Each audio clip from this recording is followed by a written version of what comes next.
The following content contains adult language and humor that is not suitable for viewers under the age of 18. Viewer discretion is strongly I advised. call bullshit. The views and opinions expressed during the following video content are those of the individual and may not reflect those of others. Thank you.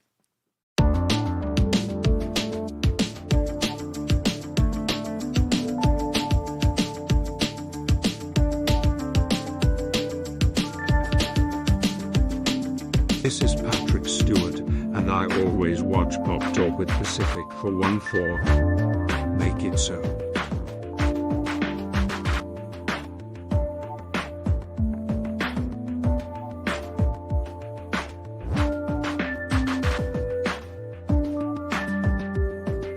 Oh my God, who the hell cares? Cash Money can put his change in my piggy bank any day. Big man authority!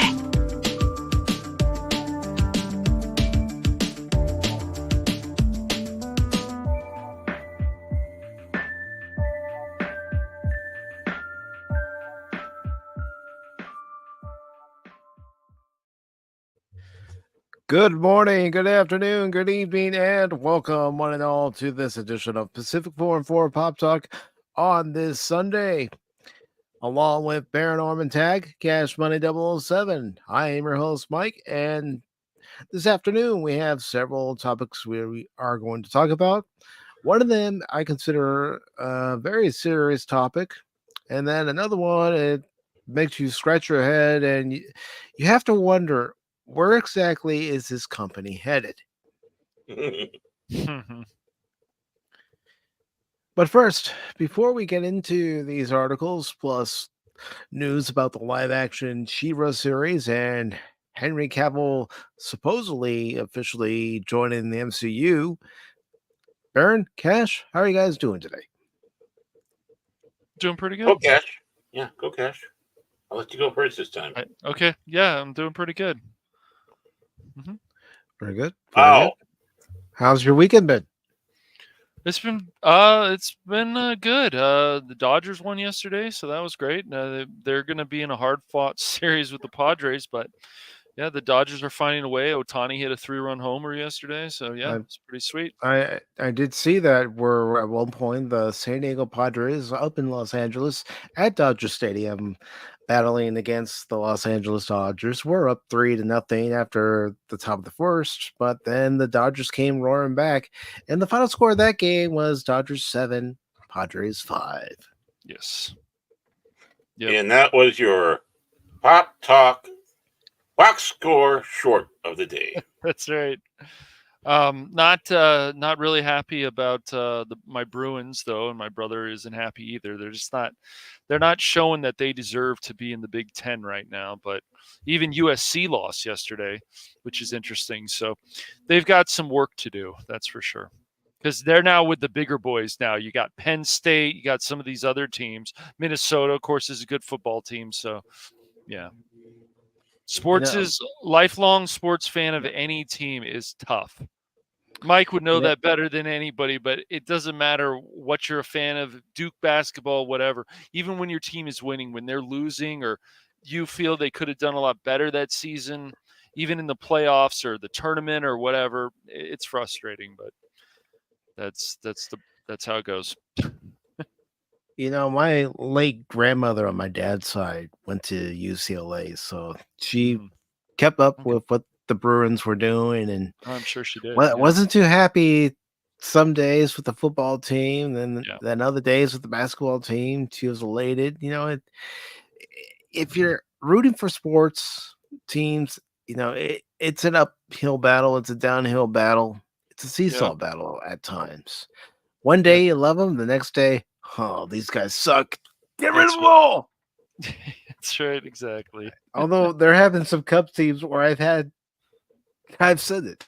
I've said, oh gosh, these guys suck. Yeah, I know. But you know what? As a true fan, I still watch each and every day during the season, going, come on, guys, get it in gear. And then you see them get in gear for a little bit, and then it goes away, Victory's it comes bound. back. No, that is one thing I've learned as a Cub fan. Don't get too excited too quickly. Because It's at some over, point, man. the shoes gonna drop. Well, I mean, it hasn't gotten to the point with the Cubs, and there's certain teams, yes, where people are putting paper bags over their heads, and they're like, we can't do this anymore.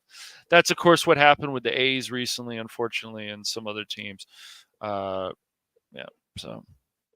Well, the A's just need a better ownership group, The better White owner Sox, that though, man, actually. that's definitely. Go ahead. Yeah. The A's need an owner that actually wants to put a winning team on Yes. the field, not a owner who, as Phil has told us countless times, will Yes. give you soda for one of their players. I don't know how true that is, but I guess anything's possible. I haven't done enough research into that. Well, I've always attributed to this, Phil saying, they'll trade for soda machines. They'll trade for your lowest prospect just so they can get rid of one of their aspiring players. Is what I think Phil is actually telling us. I think so.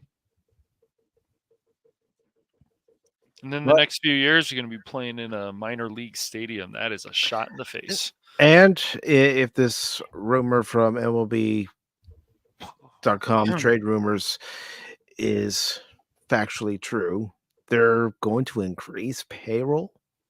Maybe.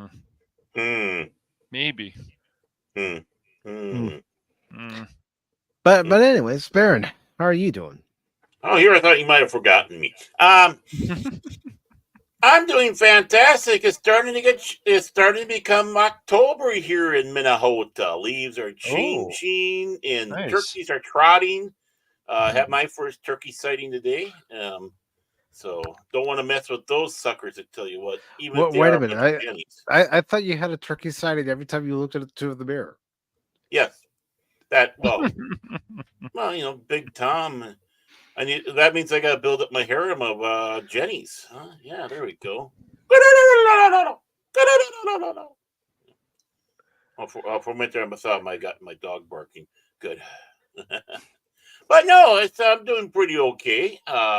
With the long suffering is home and feeling better. Her leg hurts still, though. But yeah, I mean, things are going the positive direction for now. My life is kind of like the Cubs. I would sit back and say that. Don't get too excited too soon. I know what you mean, brother. I know what you mean. But real quick, speaking of the long suffering, I'm going to go ahead and put the link to the GoFundMe that is for medical expenses. If you wish to help, please do. If you can't do it at this time, we fully understand. If you want to share it out, please do that as well. I know everybody's going through a hard time right now, especially those folks that are in the western part of North Carolina and Tennessee. And I will say that there are several places in my area that are raising funds and also taking donations to help those folks out. Yeah, think of them. In many ways, they need it more than me. But but any contribution is greatly appreciated. That's all I got to say. And I do believe in prayers and thoughts, or thoughts and prayers, however you say that. Those mean a lot too. So don't think I'm kind of like Patton Oswalt or those other freaking morons when they mock that. I don't. Well, nobody. Oswalt's such a Did he do something again recently? I haven't looked into his. He's got a Star Trek story coming out, telling it from a perspective of a tribble that's obsessed with Kirk. What? Yes. Yeah. Wow, I really haven't been paying much attention to Patton Oswalt. I try not to pay much attention to Patton some Oswalt. of the things he's done. It's just when he started He's a opening up plot his waffle. mouth about politics, I was like, can you guys Well, please do some research at more least before you open up your mouth about this well, stuff? more than just politics. He goes out there and insults people of faith. Because he's probably not the mouth atheist. It's fine to be an atheist. I would love to have you convert over and become a Christian. Don't get me wrong, but you don't be an asshole about it. Yep. Well, I haven't heard. As I was haven't going to read- say, I'm not going to mock anybody who No, relies on their hell faith no. to get through That's a right. crisis, a hard I time. feel we need more religious values to an extent, at least certain ones in this society in general. I think people would be a lot nicer to each other if we did. Yeah, well, you notice that what Cat should, some of them, because he knows he'd be smiting the heartbeat and where some of the things he does in life. Well, He's sure. cash money. That's hilarious. Yes, right. My money Suits bin up and there stuff. aiming that Yeah. lightning bolt, going, "That's it, mother, you got it." Yeah. Well, no, I say some because people just, it's the whole thing about mocking Christianity. Like, I really wish it wasn't a thing, but it keeps being a thing, and Yeah. it's really not right. It's really not right to really mock any religion, but especially Christianity. Whatever. Oh, we're easy. We don't go out there. I know. But oh yeah, watching the old telly or actually The telly. you might see it because you watch Gutfeld too. Some of the commercials. Sometimes, yeah. Yeah. Have you? Someone went out there and made Al Bundy's God's shoes.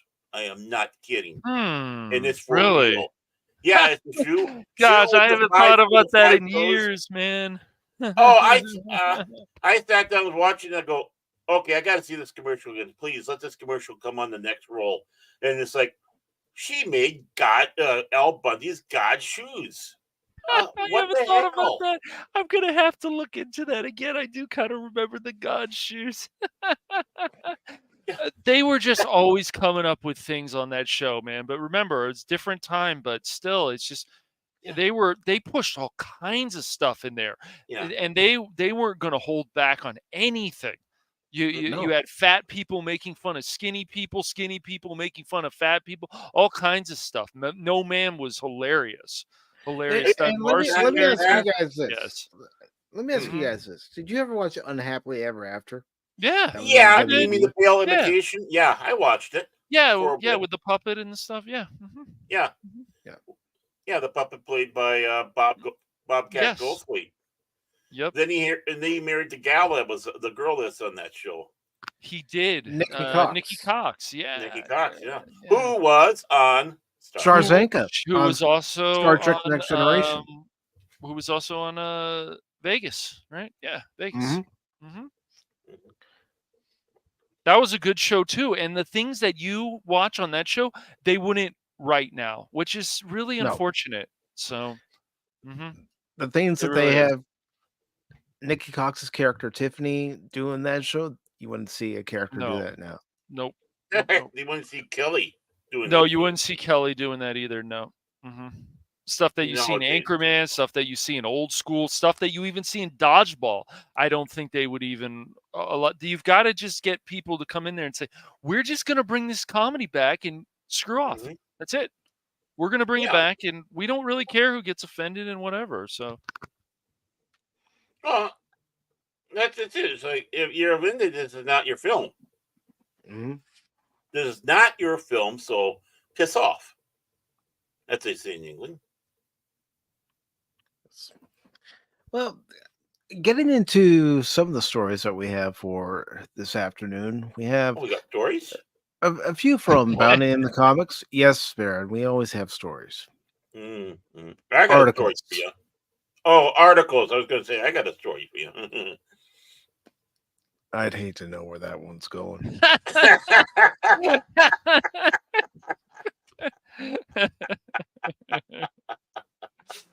It's great. But our first one for this afternoon is from Spencer Bakuli of Bounding the Comics, and it says Spencer! Sorry. Assassination Classroom manga pulled from South Carolina high school, submitted for content review following parent complaint. We're giving them too much adult material than their brains can handle. I don't know. Did you guys have a problem handling adult material when you were in high school and you were made more No. aware No. of said You know- material? Well, this is what I gotta say. I call bullshit. Mhm. I mean, no. I mean, I mean, you're at the age I was when I was in high school. That's when you had a little bit of that comic book revolution, and they started having the comics that said for like more mature or whatever. I mean, hell, that's what Batman: Dark Knight Returns was. They had to put that little label on it that this is for a more mature audience. But hell, it didn't stop me and didn't do anything bad to me other than the fact that I started wearing a bat costume and running around my town going, I'm Batman. I would have loved to have seen a video camera recording that. Oh! There he is. There he is. Aren't you Oh. a little too fat to be he- a Batman? He tried jumping off a roof. Oh, he didn't land quite right. James, we only wanted you for the voice. I don't know if you've seen that Family Guy clip, Baron. I laughed so hard. Oh. No, I haven't. So this article says for the second time in as many years, and I'm going to try to get this name right. You see, Matsui's Assassination Classroom has come under fire from American parents. American parents. Okay, so it says it runs in. Oh, gosh, I'm going to try, folks. I'm going to try. Good luck. We're all counting on you. Shueisha's weekly Shonen Jump, lasting from July 2012 to March 2016, Matsui's best-selling manga follows the students of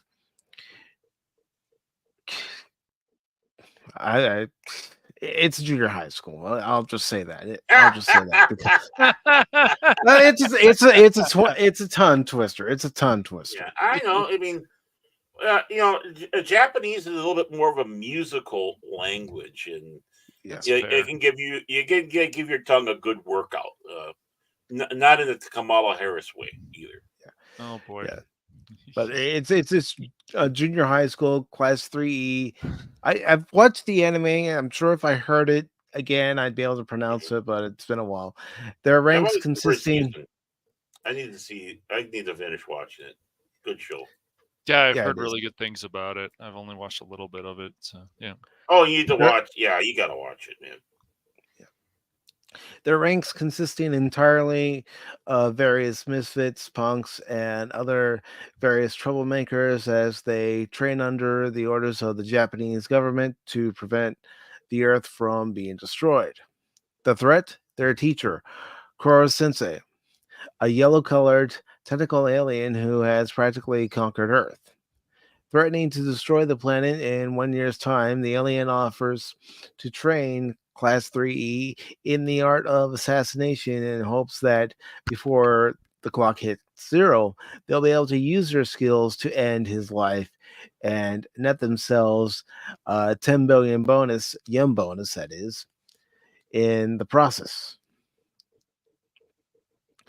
Popular in both America and Japan among its intended teenage demographic, Assassination Classroom recently drew the ire of South Carolina mother Jennifer Hannigan. Oh, well, she's got the last name. She's got the last name Hannigan, and we all remember Annie, don't we? Miss Hannigan, played by Carol Burnett. Yeah, she was rough. Would have been perfect if her first name was Karen. Yeah. Who first discovered the manga after her daughter, a 9th grader, checked it out from the campus library of her school. and it's Sakasti High. It says expressing her complaint with a series of contents to reporter Ali Espinosa of local news outlet WMBF News, Hannigan asserted, "Even if I didn't have children, I would not want a child to read this book." Well, great to be a parent for everybody else. Well, You don't know what we want. let, What we let the both. let the other parents decide what their children can and Yes. cannot read. Right. I Exactly. mean, there's girls in lingerie hopping on top of men in the book, she continued.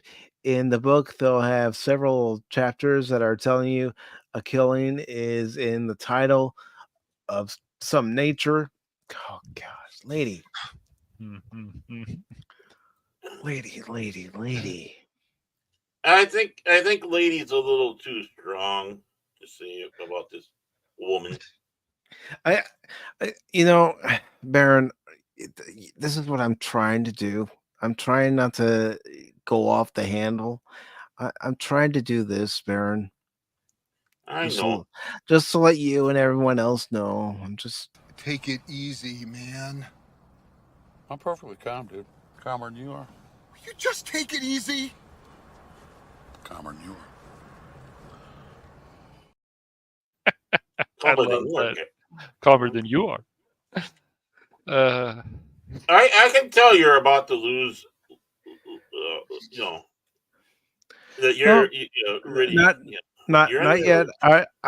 I'm practicing my Vulcan meditation techniques. This anytime you go back to D&D, you go back to other things, anytime these kind of things, this is not appropriate. Yet then there's other books that are in libraries of elementary schools that actually aren't appropriate and shouldn't be there.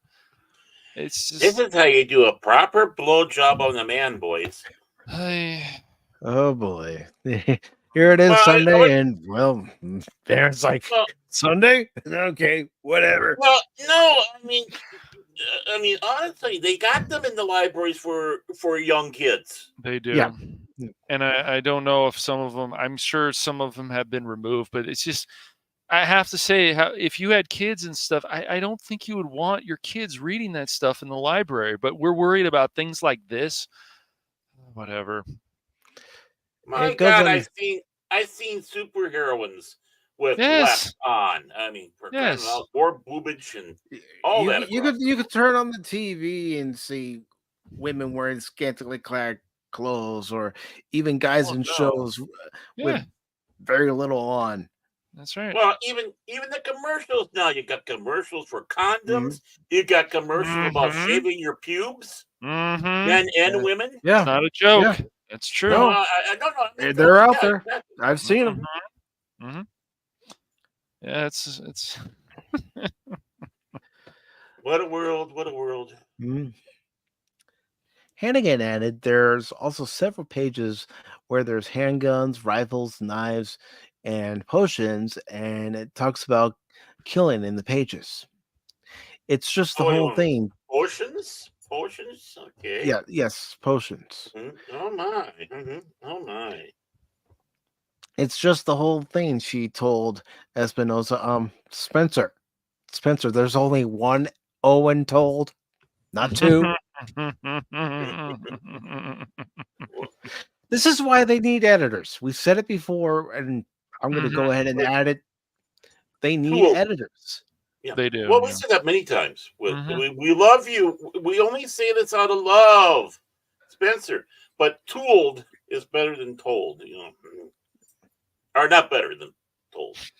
I mean, we know you want to get your point across, but that's not the way you do it. No. Goes on to say that several holes, but they're talking about the operative on how they're going to kill this teacher and different ways to kill the teacher. We allow our children into an adult world too soon, she concluded. Unfortunately, in this day and age, it's going to happen sooner than it did for us 30 years ago. Very 40 true. Years ago.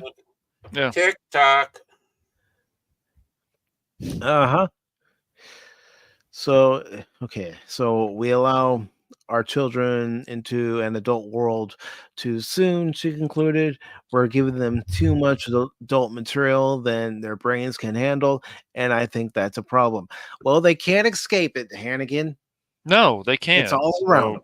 That's It's right. all around us. It is. Yeah, Yes. I mean, you tell me that the Japanese kids, which is this, can handle it, and we can't. Right. Exactly. That's what it Come on. would seem that she's saying. I mean, if the Japanese culture can handle it and it doesn't bother them, why can't we? Why are we censoring our kids from the adult world? It's like, no, you need to be aware of things that are happening in the real world. Maybe Mhm. not situations like are depicted in the anime or in the manga, but you have to be aware of what's going on in the world around you. Well, again, Assassination Classroom is many things, including satire and commentary on life. Yes. Right. Of course. It's not Yeah, surprising. uh, Yeah. right. I mean, if you really get into it, and yeah, you think it goes one way, then it goes another way, and it's like, whoa, I didn't know you were going to go there. We did. Okay, so you know, I mean, yeah, the the school has the option not to have, and I hold my thing. It's not censorship like they want to tell us when it comes to this. A school doesn't have to carry this. There's other sources. But are you going to go down to your public library and now demand that they don't have it?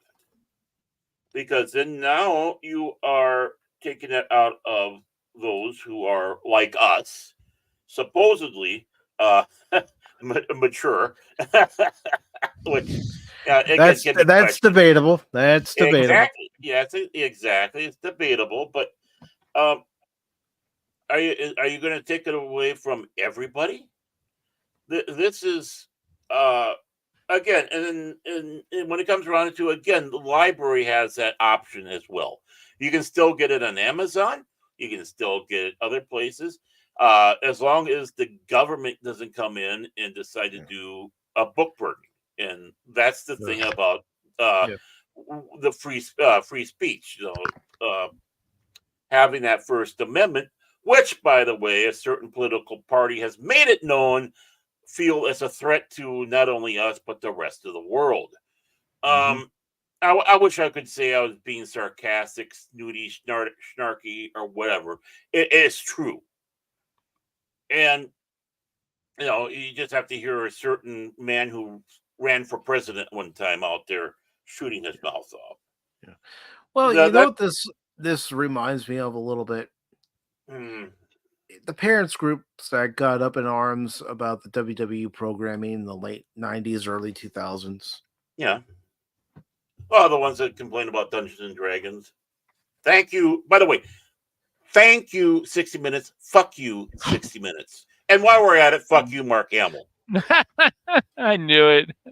Yeah, I knew it was coming. Hey,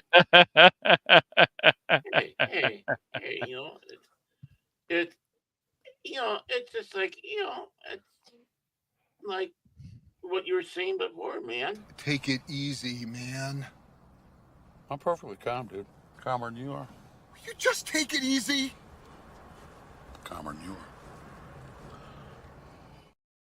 Calmer Yeah, I'm than you calmer are. than you guys. Yeah, calmer than you are. Huh? Really? It says, as of writing, the Horry County School District has confirmed that in response to Hannigan's complaint, yes, the squeaky wheel is getting the oil. All copies of Assassination Classroom have been, per WMBF, temporarily removed, pending a review of its contents by district officials.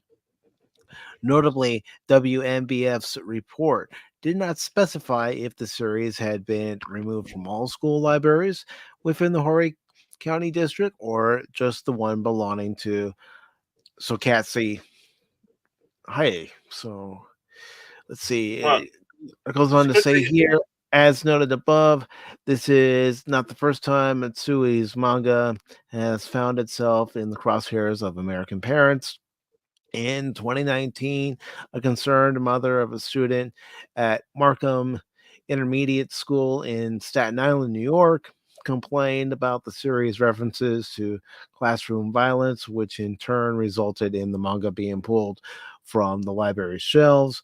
My biggest thing is it should have never been in that library, and I would love to know how it got there and who thought it was a good idea to do that. Eh, The mother who wished to remain anonymous explained Anonymous.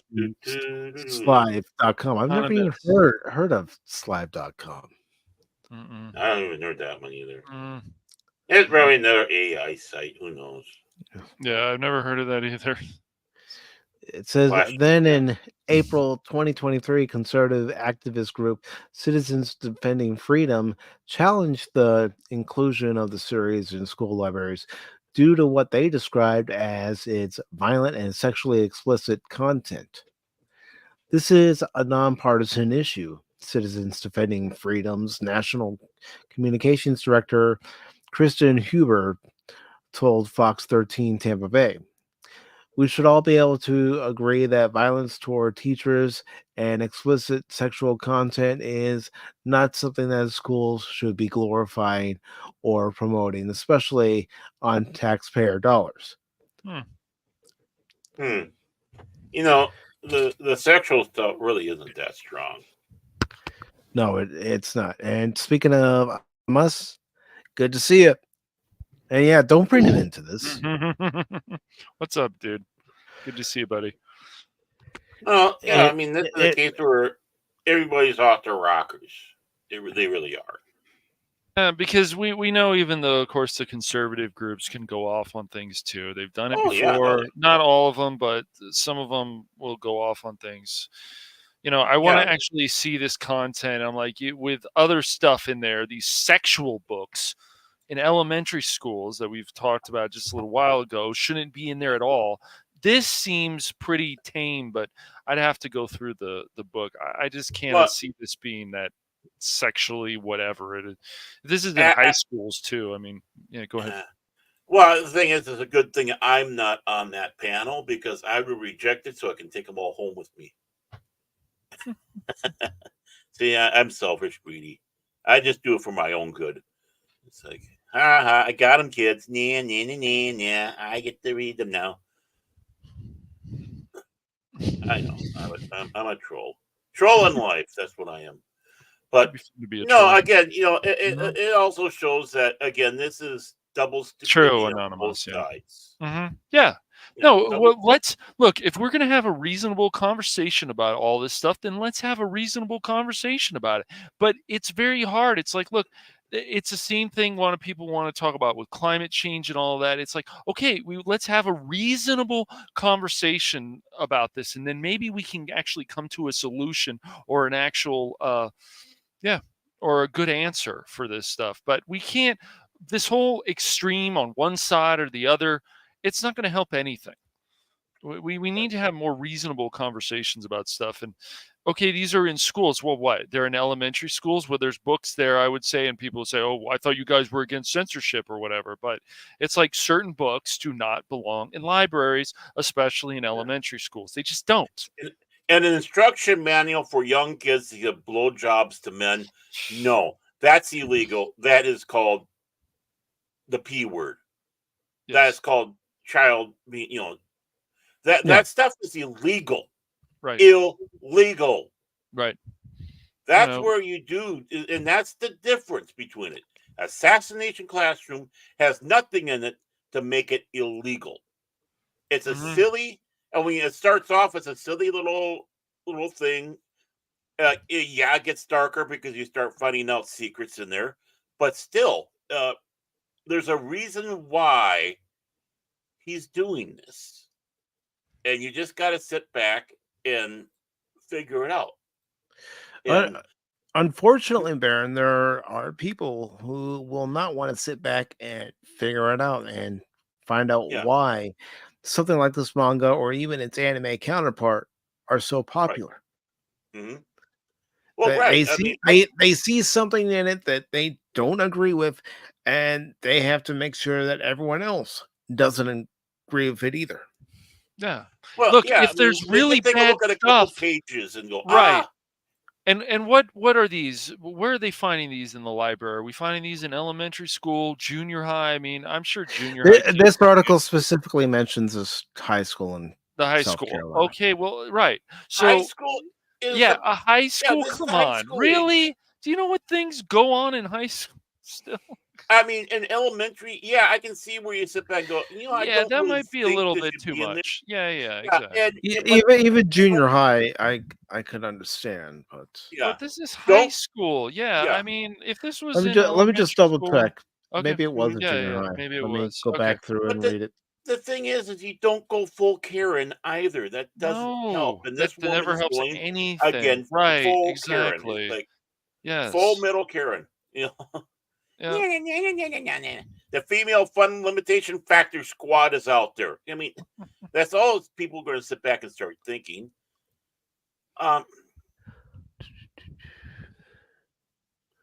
But again, I am, like I said, if they decide to take it out, again, that is their right. Yes. Right? It's their It right. is. I It is. won't agree with it, Right. but Yeah, it's I their right to will, do it. I will stand by that because I think it's stupid, but it's not being banned everywhere. It's not like a prohibition. It's not like a book burning. So, yeah, I mean, call me conflicted. No, I'm not. I mean, I still hold. I mean, you sit back and think I'd go out there with a pitchfork and and torches and say, "Let's get them, boys." No, I'd sit back and say, just keep a level head and not be reactionary. And that's the Yeah, problem. it People can be are in hard. reactionary mode. Yeah, it can be hard to be. It doesn't matter what topics you're talking about. When people are telling other people blatant lies about stuff, then it's like, Right. Right. It's like, don't be knee jerk. Just don't no. be knee jerk. And unfortunately, anonymous. That's how some people are. They see something in the book and they don't like it. They want the book pulled and they want the book burned. Yeah, they Right. do. They do. Right. It's And I'm that's what they sure, want. Yeah. and I'm sure this Karen would love to burn it. Yeah, I'm sure it's a high school in this case. All I had Yeah, to do a is high go school. back. For crying out loud. It's a freaking high school. It's a high school. Yeah. Well, apparently this parent doesn't care. She doesn't feel that her child should be subjected to this material, and she wants to speak on the behalf of every other parent and child because she feels they should be subjected to this material. But again, like I said earlier, I think that's a choice left up to each and every individual parent. Right.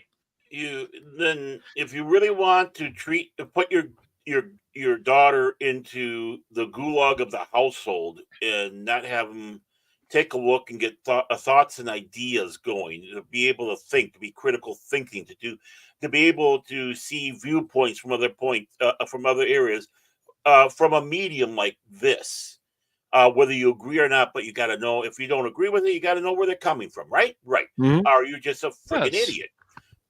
But the thing is your daughter's in high school. This is when you start letting go of the leash, you might say, where you kept them close, but every year you got to give them more freedom, give them more freedom, give them more freedom.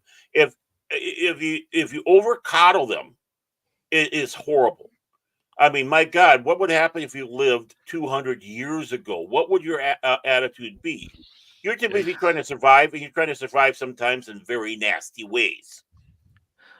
And unfortunately, there are parents who will hover over their kids, want to Right. know everything they're doing, everything they're watching, everything they're reading. Right. And that causes some kids to rebel. Right. It's very true. I mean, my kids were just pissed off at us, just working. Hey, how was your day today? The simple, normal conversation, not digging into it. It's just like, how was your day? Yeah, it's okay, blah blah. Okay, no problem. We just wanted to know how your day was. That's all. Nothing more. So even so if you got that coming out for attitudes, like, yeah, Yeah. they're You push too hard, I it's going to I wa- be more rebellion. I wasn't a perfect angel. My parents, there are times where I said, I'm just having a bad day. Leave me alone. Yeah. You get that way as a teenager. And yeah, Well, sometimes yeah, my dad and I would get into arguments because of it. right. Well, the thing is you're in high school. You have the same emotions, ups and downs, as everybody else does. But then you get the extra gift, we shall say, of the hormones as your body is still changing even in high school. Mhm. You're finding hair in places you never thought hair could grow. Um, You're you taking an interest in the opposite sex. yeah, you're taking great interest in the opposite sex, right? So yeah, it's frustrating. You're being shoved into a world of becoming more of an adult, but while you're at it, you got some of the other things pressing on you. And this comic for a high schooler is not going to cause Columbine 2.0. This comic is not going to lead girls to want to date uh, big orange-headed tentacle monsters. Uh, you know, there is a purpose, and that's the question: why? Why is he doing this? He's the one Mhm. that's going to destroy the earth in 1 year, but yet he's trying to get to teach you to off him before that happens. I'm not going to give anything away, honestly. Read the manga, watch the anime. It's a great series, and I think it's a good life story to follow. Not follow, but for particularly high schoolers to take a look at a different way of thinking, seeing how other places go. Oh, we're so worldly, but this offends us. Lady, please. This is what kids read in Japan. You want to be Mhm. worldly? You should have confidence in them like they have confidence in their children, or in Exactly. this case, high schoolers. And Exactly. It's it good was to see DJ. Oh, DJ Ronnie G. Good to see you, Turtles. brother. Hope you your know, it day's was going this. well. Yeah, it Anonymous, was. also, I hope your day's going well too. Who cares about Animals?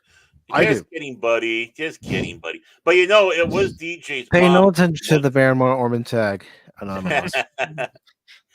it was DJ Ronnie G's mother, by the way, that did the Staten Island one. So just saying. Just, and Parent look, crazy look what happened. tag. Look what's happening now. He's sending links, people. No. It does wrap up this article by saying a few days later, members of the conservative parent group Moms for Liberty campaigned to have the series pulled from schools in the Hillsborough County Public School District in Florida due to the then recent Covenant school shooting. Well, I can understand that. Hmm. It's But it's slating still. the obvious to say that the theme of this book series is disturbing in the light of prevalence of school violence. Moms for Liberty member Julie Gebhardt told the Florida Standard, while the books have fictitious characters, the settings are realistic. Oh, so you're part of a group that calls yourself Liberty, but yet you want a stranglehold. Okay, this is where the small L libertarian in me comes in on. Okay. Fuck you. You can't call yourself Liberty and do that. You're restricting people over nothing. Really, it's nothing, and it's knee jerk. Yeah, I understand. Horrible things have happened. Right now, Florida is suffering bad. I saw something where all the bodies are washing up now on the That beach. that's North Carolina too. Oh, North Carolina. Yeah, I mean, Well, when you look at the western part of North Carolina going into Tennessee, you're hearing stories that you know bodies are washing out of graves. mhm. But Caskets are yeah, floating in the river. hmm People who were once living are now floating in the water, or yep, they're under trees. hmm And you're seeing so much of this, and I know somebody out there is going to say, "Mike, that's fake news." No, Honestly, I don't know how to discern from factual news to fake news anymore. And when you see more and more stories like that being reported over what actually is being reported, you have to question. always question. Never just take things blindly. No. And it No, means you have always to question. do work on your Please. part. Exactly. Yeah, no. don't. Even as we said last week, reading articles from any of these sites found in the comics or Cosmic Book News, comicbook.com, whomever, we still have to question what we're reading. Well, was it last week or was it Wednesday we're talking about that, about AI and the articles?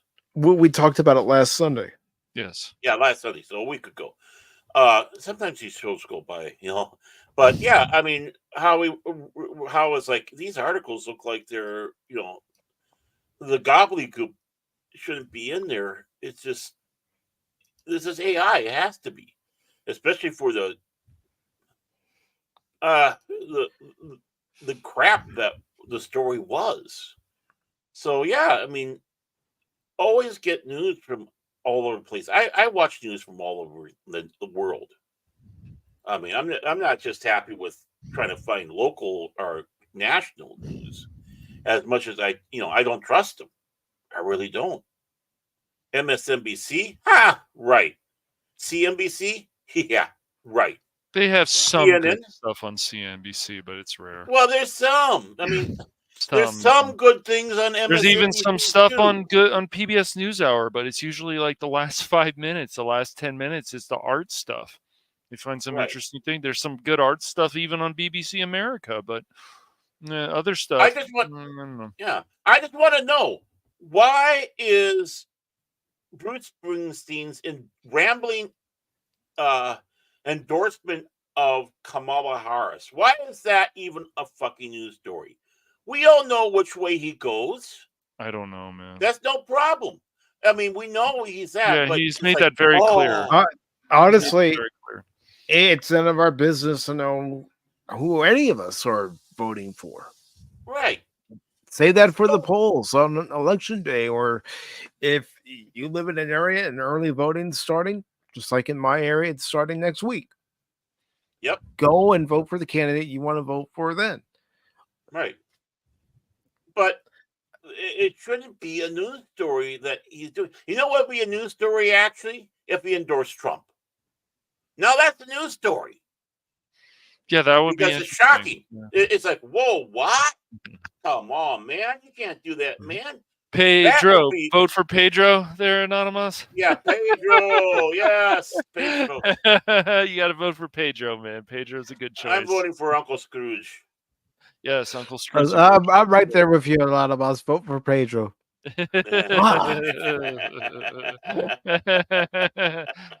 Oh, man, yeah. But I mean, when those are top news stories, or they get so much attention, it's like, we're not stupid. We know. So bugger off. Well, it's just these stories come out about celebrities voting for this certain candidate. It's like, oh, and water is still wet. Well, shocking, It is. Yeah, I didn't know that. I know, man. It's crazy. But again, what? I look at it this way: the sun still rises and the sun still sets. Well, actually, it doesn't do that. According to Neil deGrasse Tyson, the worst spins, and all it does is it makes the appearance, but it's not actually. Oh God, that guy's a pain in the ass. He's had good, and the thing is, like, he's an astrophysicist. So, like, even when he was doing that special and stuff on Fox, it's like, okay, man, I get it. Things can make sense, but then other stuff you say, when you can say that you're a scientist, that you're a, that's not his exact title, but he says that he it's so frustrating because okay, he's making sense and then he Cash, stops making sense. cash, Yeah, I know. cash. Take it easy, man. Astrophysicist. Gosh, there we go. Yeah. Astrophysicist. Yeah, Easy. he's an astrophysicist. He's also been accused of sexual harassment or was involved with the Me Too stuff. I don't know if that ever happened. I heard it too. I mean, But so once again, but when people stop talking about things like, oh, and especially when you're an astrophysicist and you start questioning biology when you know for a fact it's real. I know it hurts people's feelings to say that. Certain people, you but just it got is. canceled. I know, Cash right? got canceled. Cash got canceled. Well, no, But because he had but to really, Careful, Baron. Guilt by association. right? But he's an We can Oh, also I be was gonna. canceled. astrophysicist, and I look, was I going. get it to an extent. People are in the public eye, so they don't want to say certain things because they feel they're going to upset the side. But you can't worry about that. You just can't worry about it. And so The he'll thing say is, stuff. Cash, Go the ahead. thing Yeah. is, you can't worry about No, whether you appease somebody or offend somebody because you're not going to make I- everybody happy. no, you can, and there's no point of that, anyways. But when an astrophysicist comes out and starts talking about things that are ridiculous because he's worried about being canceled, or maybe he really feels that way, it's just like it's hard to keep listening to that person. It's the same thing with Bill Nye the Science Guy, kids No, guy, you did it whatever. wrong. Oh, Science fraud. Bill Nye the Science Fraud. I just No, saying really. that, like, Dolph Lundgren's got more credentials than he does. does he? All I he did was, didn't know that. yeah. Okay, I interesting. mean, all he did was, I think he worked for Boeing and it was part of the local comedy troupe that had a local comedy show that they actually showed on Comedy Central. And Mhm. that's what got him his start. I never liked him. I liked Beekman's World. No, I'm serious. Yeah. Yeah, no, It was more fun. it's just really unfortunate that, you can't it's like, no, I'm sorry, but if you believe in science, you have to understand biology and these other science, they exist. DNA, it exists. And so when you try to question it, when you know this is a thing that's actually factual, I know that also hurts people's feelings too, but it's just hearing that from an astrophysicists saying these things, and it's like, how can you listen to them about other things? Now, I've had some arguments with some friends recently about this, but how do you listen to them about other stuff, including Bill Nye the Science Guy, the dude guy, whatever? It's it's just it makes them lose credibility in their field, and that's not good. Well, whenever you get someone who's in the science field comes forward and says the science is settled, you know the guy is full of bullshit. Mhm. The I science is I never was gonna settled. say a light bulb should be going off as soon as you hear that.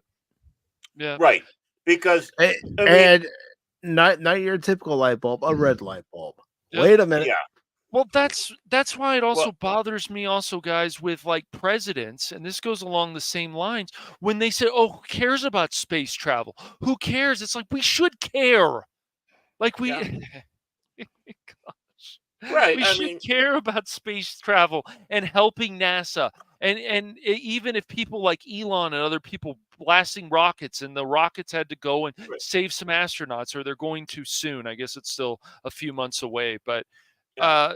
these are good things. People should honor that. But Well, I uh, mean, for me, again, my Real quick, I libertarian. just want to say hello to Wolverine. Good to see you, yeah, what's brother. up, Wolverine? Hey, Wolverine.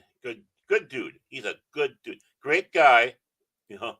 But Yeah, the thing is, who didn't like Beekman, especially that hair?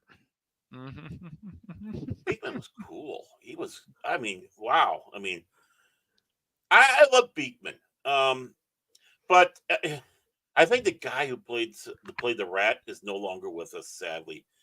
But he was also one of the puppet guys for one of the ones in the beginning. You know, the puppet rats or whatever. Mhm. But when it comes around to it, is science is never settled. You think even when you have your laws, I mean, they're redoing Exactly, the Baron. laws of Mhm. Isaac Newton, right? Right, Because they found right. errors. Even even Einstein's theory of relativity is being questioned, and rightly so. It should be. It's like, was there, as we go along and we get more equipment, more things, better equipment. So it's not a diss to those that have come before us. No. They just didn't have access to stuff that we did, and they love to mock the other one. Oh, do you know they believe this?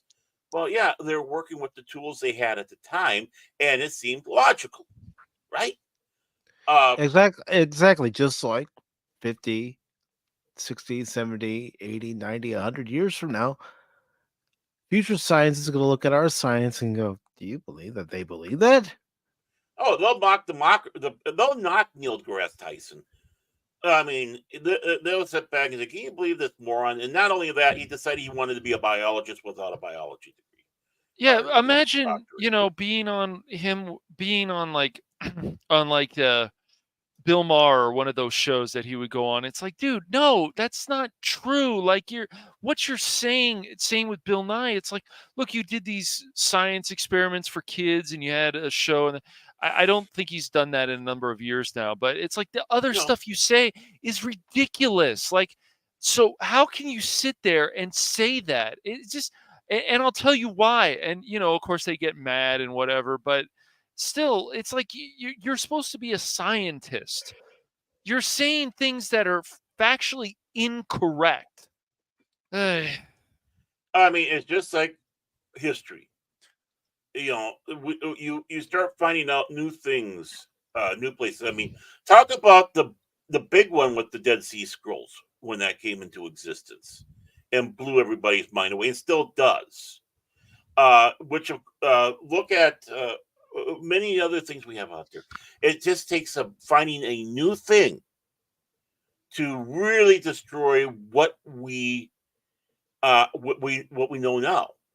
And yeah, they do try to suppress the science, the discovery. They can't handle it. They did that with the mummies in Xinjiang. Forgive me if I said that wrong. China, when they unearthed back in the early 1900s tombs of basically freeze-dried corpse mummies, but they weren't Asian. They were red-haired. They were fair-skinned. They were tall. And it's like they quickly buried it back then. And then we had an earthquake in the 90s that opened it up, and they couldn't hide it. And there was a piece of pottery with a fingerprint on it, and the one guy goes, "Can you get DNA off of it?" The guy says, "Probably not." But the other guy, but he still took it anyways to hide it, because the last thing they wanted to do is they're trying to suppress it. They're trying to suppress history, science, everything across the board. Exactly. Right? And that's so ridiculous. Don't trust scientists. Right. Don't trust it's them. insane, man. It's like they get credited because they're talking about some science that they never talked about before. It's like because people think they were hacks. Let's just be honest. So don't be a hack. Do your research and get better. I mean, the Dead Sea How's your day going, Phil? Yeah, Phil. Oh, who cares? Yeah. He's but trying to again, troll I us care. again, of course. You care, Yes. yeah. I know. You're nice. I'm not. But it's like the Vinland map. There was a guy went out there and discredited it, and his only thing to discredit it for was to destroy people he didn't like. Nothing more. Not science. So it was done in a sloppy way. And yeah, they did the test, and they found that there was ink that was in there that was newer. But the thing is the piece of paper, the map, was put in a book of that same era, and there was leaching from the other link, between the two pieces. The one guy who has the ability to do a scan, to do layers of these things, went through and he said, no. If you go down deeper, the ink is different. The ink is older. Yes, this map is for real. So we've been given a lie, and today people are still sitting back seeing the lie that the Vinland map is fake. This is a guy who went through and did this to tombs. He did this to mummies. He all across the board. This guy is very talented. But no, let's keep the lie, because it's inconvenient to conceive that people back in that day would have a map of North America. Columbus was first. It's like, okay, fine and dandy. I'm not taking anything away from what Columbus did, but you're still suppressing history, science, all that across the board. Never trust a friggin' scientist, especially when their goal is to destroy another scientist, or in this case, 7, for your perverted joy. Then you should really be questioned. Same thing with history. Yes, always. You can't just read. I know everything about this. I read a book. No. Oh, you read a book? A book. Just a book, not multiple books. Not at least a few. We have different points of view on the subject. Did you do some research? Did you look into more articles? Did you watch some videos on it? Did you do any of that? It's just And when people want to, did you go to museums to see these pieces that they exactly or were left behind? Yes, like the ship museum in Oslo. Yes. I mean, magnificent, blows your mind. It's like, wow, these ships, the Usaberg. I mean, oh my word. Yeah. I was there 3 times. Every time I went to Norway, I made sure I made a journey to the ship museum. Because it's just in awe. It's just in awe. What artwork, what crafting. I was going to say, anytime you get to go into a museum and you get to see, one of the older ships, and you get to look at the craftsmanship that was put into an older ship, you have to marvel at it, because they didn't have the tools that we have now. No. Yet they still managed to create a magnificent piece. Mm-hmm. Yeah. It just... Exactly. It puts me in awe. That's... it should put anybody in awe. Right. They are. I mean, Otzi, the Iceman that they found up in Switzerland, he changed everything because he had items on him that shouldn't have existed when he lived. It pushed the Copper Age back. Mm-hmm. And now it's like, okay, what do we do? Plus, interesting thing too, the tattoos that he had on him were virtually perfect acupuncture points. Or if someone was doing acupuncture, they were perfect for that, where those were. So were they doing that back in the day? We know he was murdered. They said, he was murdered. They could even figure that out. Mm-hmm. But other things, the finding of that man just absolutely destroyed a lot of concepts. And they're scared of that because they think they're going to be proved wrong. So, oh my God, people are going to think less of us. So we got to push the narrative. No. Pushing the narrative will make us look down on you. I don't care how many letters you have after your name. You're a fraud. Yep. So moving on to our next, not one, but 2 stories, since these next 2 stories are related to one another. They're also written by Spencer Bakuli, and I'll go ahead and let you know this first one, and then I'll let you know the second one, and we'll get into it. But Assassin's Creed Shadows dev team reportedly using delay to address many of the historical and cultural problems said to have been caused by historians being brought on to the project much later than usual. And then the story we'll talk about after that one is Ubisoft continues to implode as founding Guillemot brothers reportedly teaming with Chinese Tencent to take Assassin's Creed Shadow developer private. What the hell you say? So why I say that those 2 stories are related to one another. They need to work on their format again. Their old format was so much better. Ooh. Bounding in the comics or Yes, Ubisoft? found in Okay. the comics. Yeah. And both these articles come from Spencer Cooley. This one in particular was posted on the 2nd. The other one was posted on the 5th. And for this one in particular, it says a new report has potentially shown a light on just how Ubisoft is planning to use the extra Assassination Creed Shadows dev time allotted to them by the game's recent delay. As previously reported on September 25th, series executive producer Mark Alexis Cole announced that in light of the deluge of criticism being levied toward both the title's narrative and mechanical direction, as well as the failure of their recent Star Wars Outlaws, the currently going through its studio had decided to delay the release of Assassin's Creed Shadows by nearly 3 months. Assassin's Creed Shadows is a dream project for us, finally bringing the series to feudal Japan with many features developed with our community in mind, such as parkour or the renewed stealth brought by new technology, all set in a beautiful and immersive world, wrote Coates.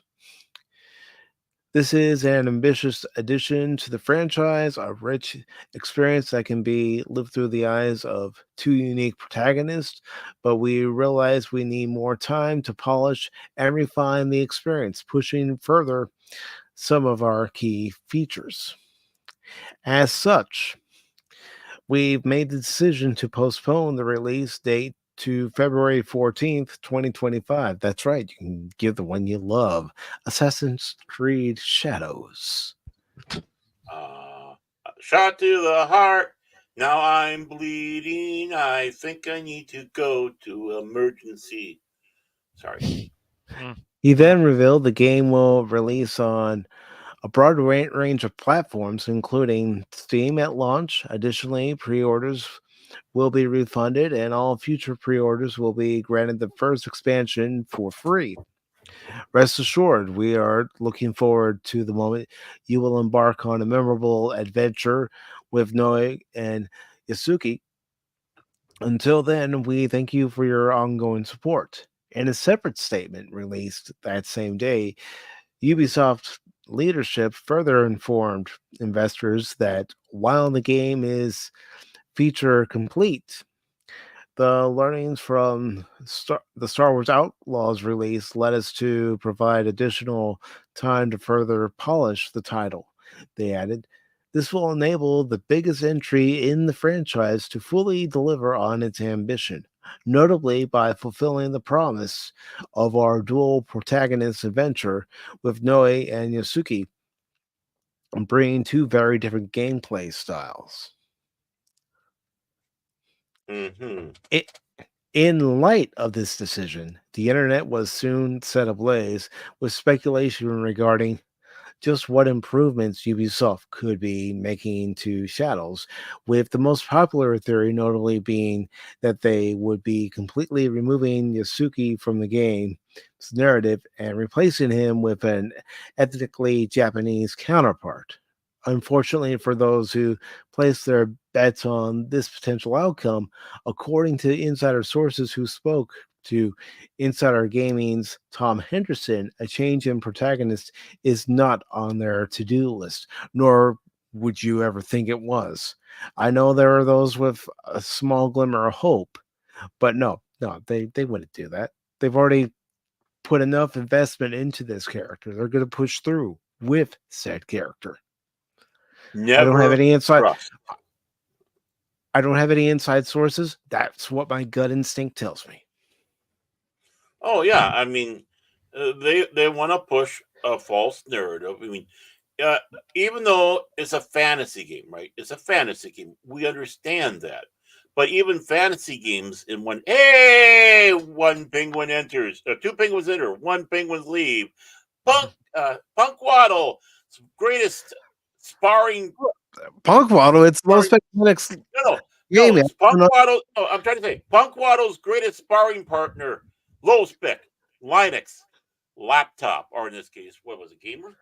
Low spec Linux gaming. See, yeah. See, trying to give them both props in that. It's it's Punk Waddle's greatest sparring partner. I'm trying to make excitement out there for these penguins that we have. Penguins. I love penguins. But what was I saying? Oh, of course, yeah. I mean, but the thing is fantasy is sometimes still grounded in some form of history, right? D&D, obviously, European, medieval, trying to copy some of the medieval belief styles and such in its own anachronistic way. But here you're dealing with something that Japan doesn't like. You're screwing around with our history. They don't like that. It's like you said, Mike, he should have been one of the NPCs that your character goes to, historical character he goes to, just like the other games, right? So you still risk that insult, and guess what? If you're not going to change it, well, it's going to join the shelf of the Star Wars Outlaws. Boy, did we screw up! And low spec says laptop died. Luckily, No! my battery bank is good enough to support desktop now. Very nice. Oh, Sweet, everyone, dude. put an F in the chat for his laptop. This is sad. This is sad. Everyone, please put an F in there. And while everybody's doing that, I'll go ahead and continue reading this article.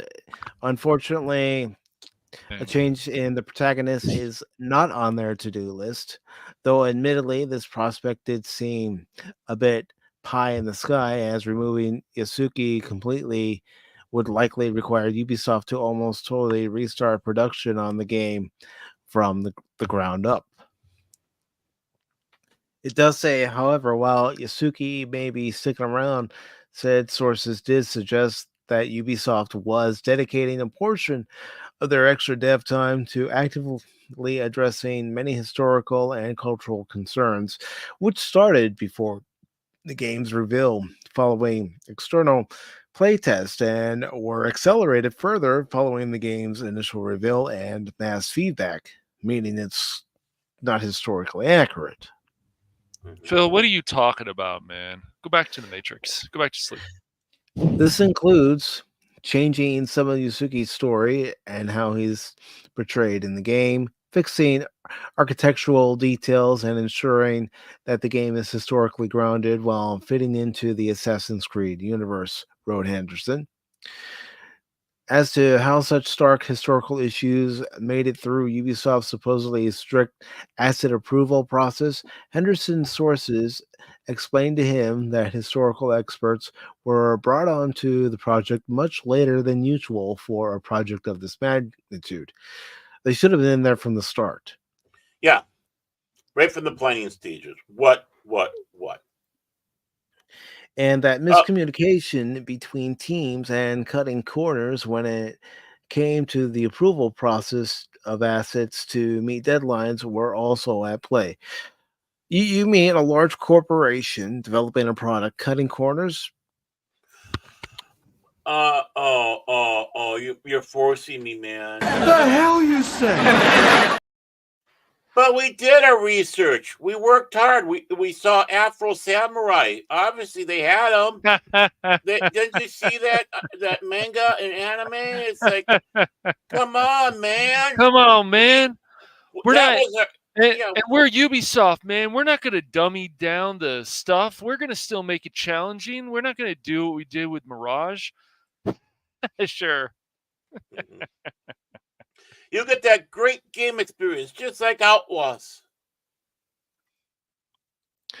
It says, in addition to these aesthetic and narrative issues, the insiders noted that the game would also be receiving some major polish. The game is currently not at the stage it needs to be for release, and I'm told that there have been some tweaks to some gameplay mechanics and elements that are going to take time to incorporate, relayed the reporter. Well, some of these issues were highlighted in recent playtest and mock reviews. These are end of development issues that will take a little longer.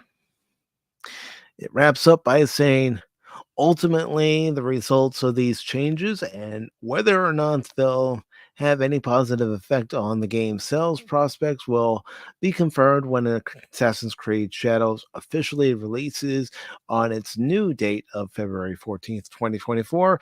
But we're not done with the Ubisoft news just yet. Before we go, Now comes the part where we throw our heads back and laugh. Ready?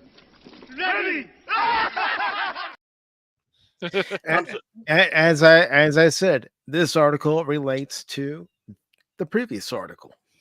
So we'll continue from there. And let's see. Wolverine is saying Samurai George Floyd. Wow. Samurai George wow.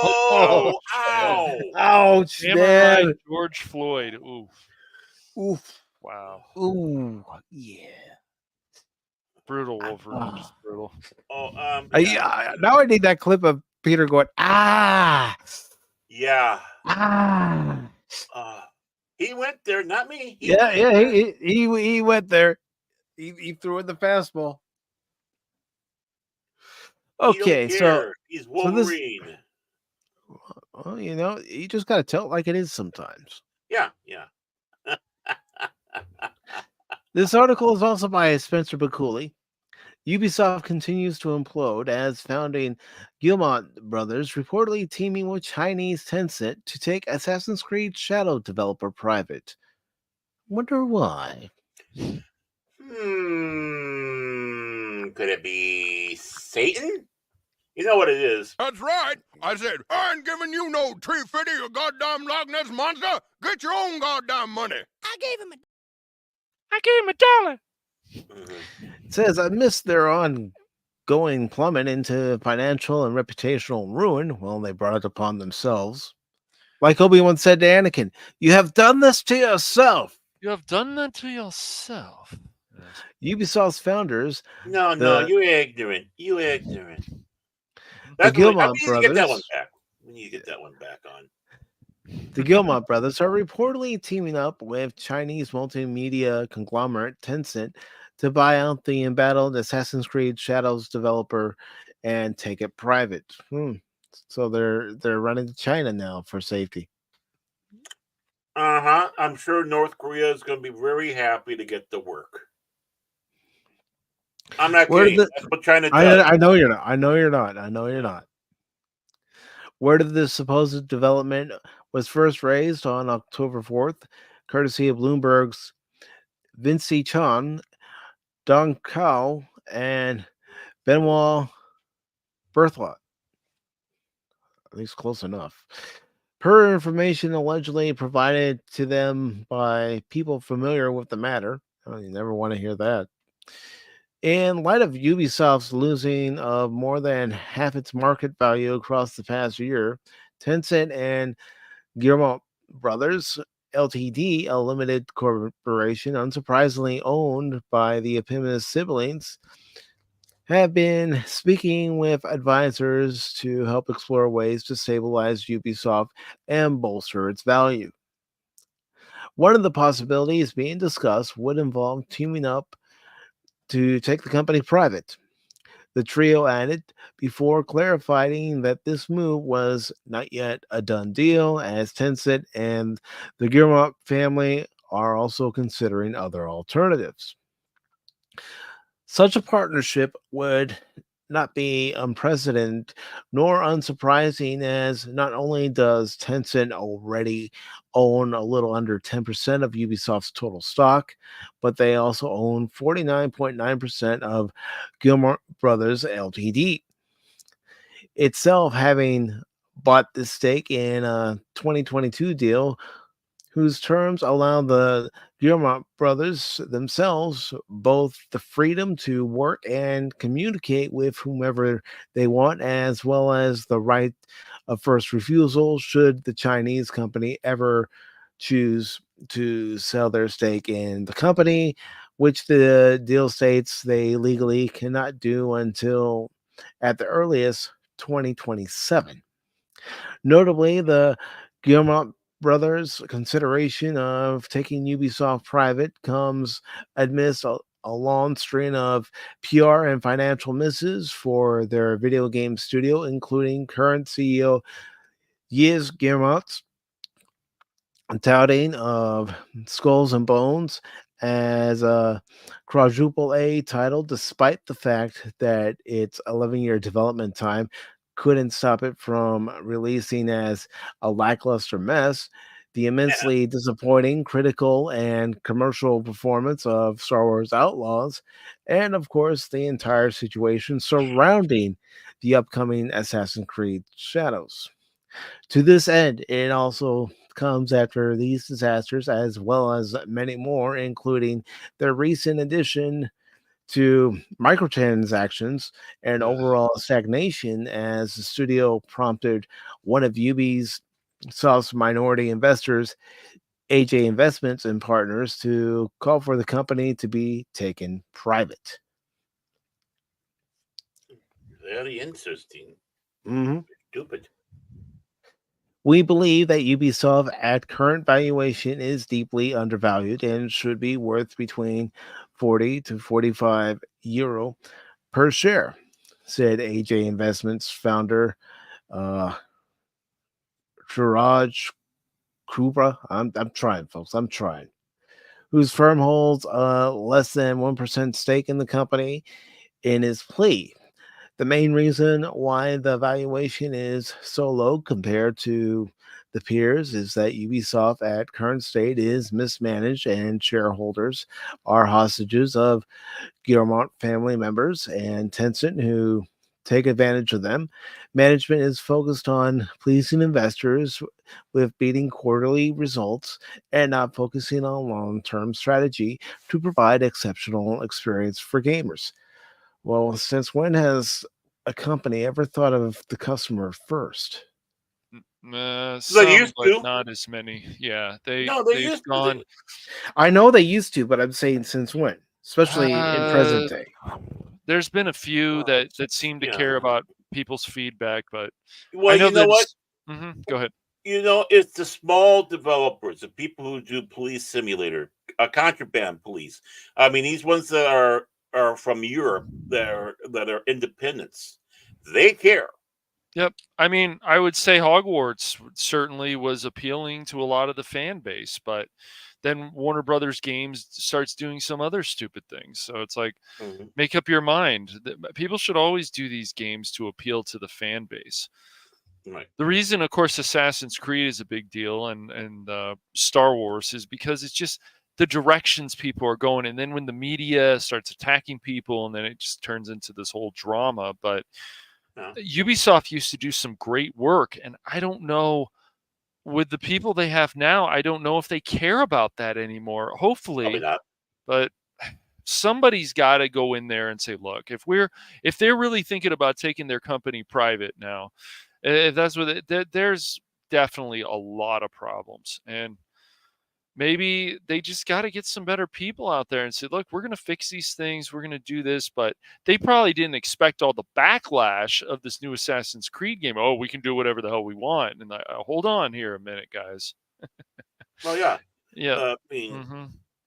uh, like I said, obviously they forgot that they take this stuff serious over They do. there, and they view this as a great insult. It is. Americans do too. It's an insult to take any culture out there and butcher it. That's an Right, any insult. culture. It I just don't care. is. Yeah, I don't care Yes. with my culture, their culture, Martian culture. I don't give a frig. You That's just right. don't go out there and No. you butcher it like that. No, you And you make a game based on another culture, you give that culture all the respect it deserves. but they're a check marking. They're doing the check marks. Do we hit all the check marks that we need to do today? This is what happens when you allow these companies to gobble up all the other ones. And that's when it quit happening here.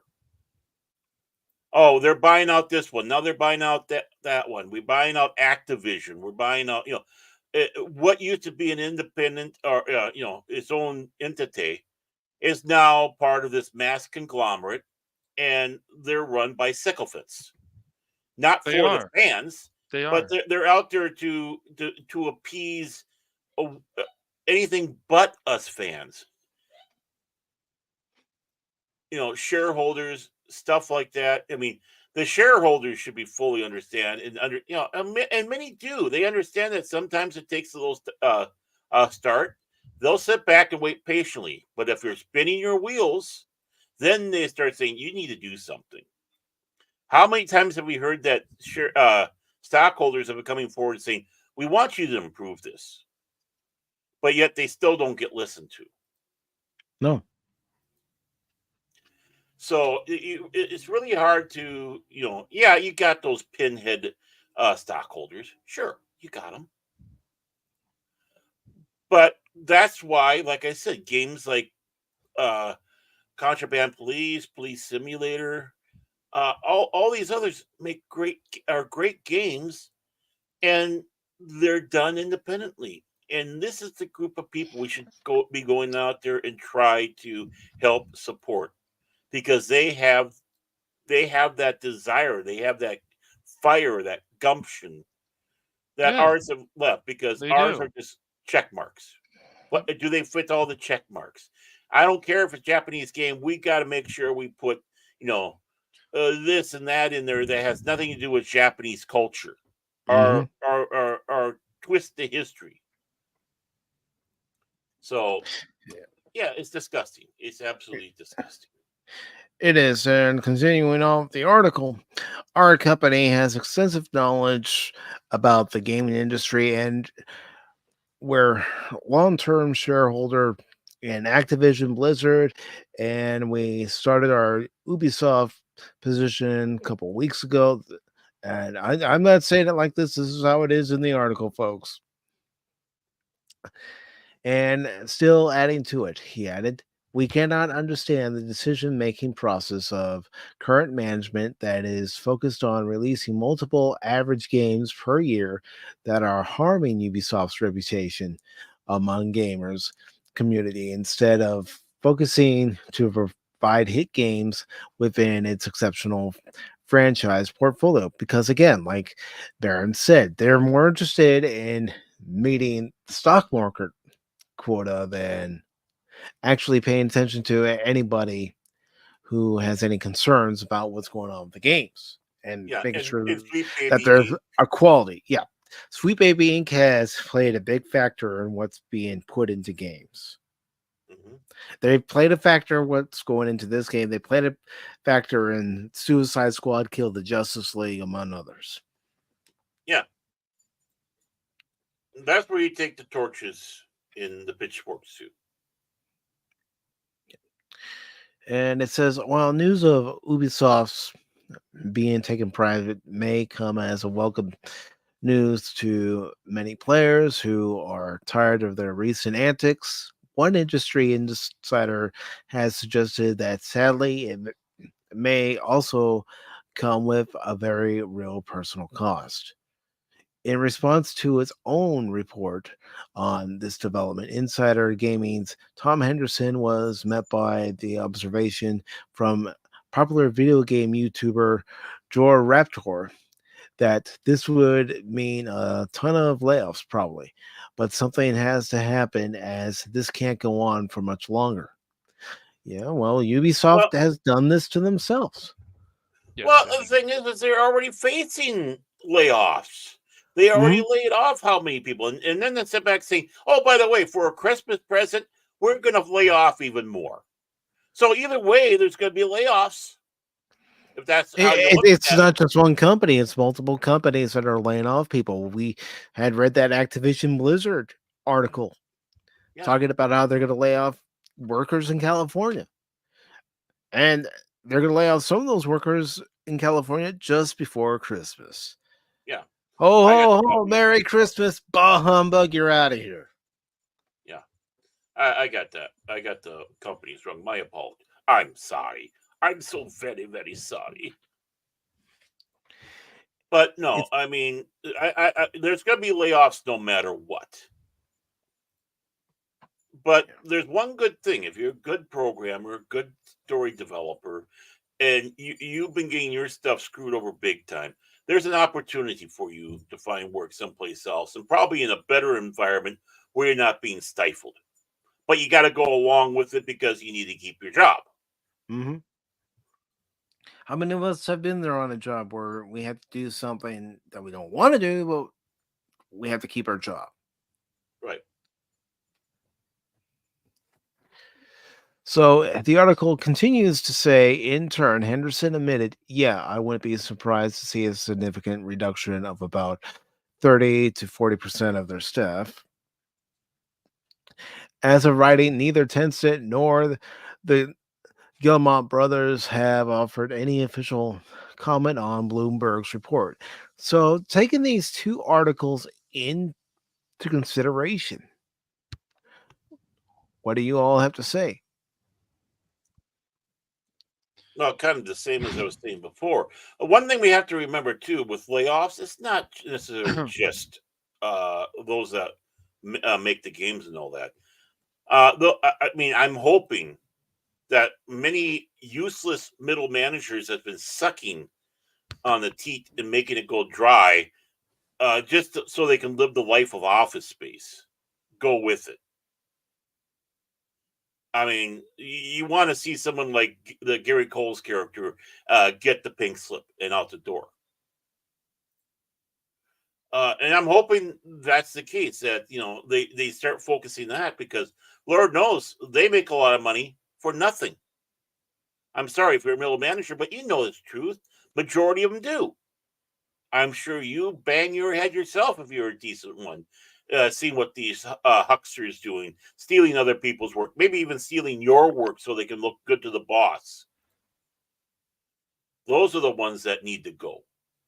And keep your creative team as best as possible. But this is stupidity. Corporate. They're morons. Uh, they live in a bubble. And no, this is not capitalism. This is corporate feudalism. And yeah, they get what they freaking deserve.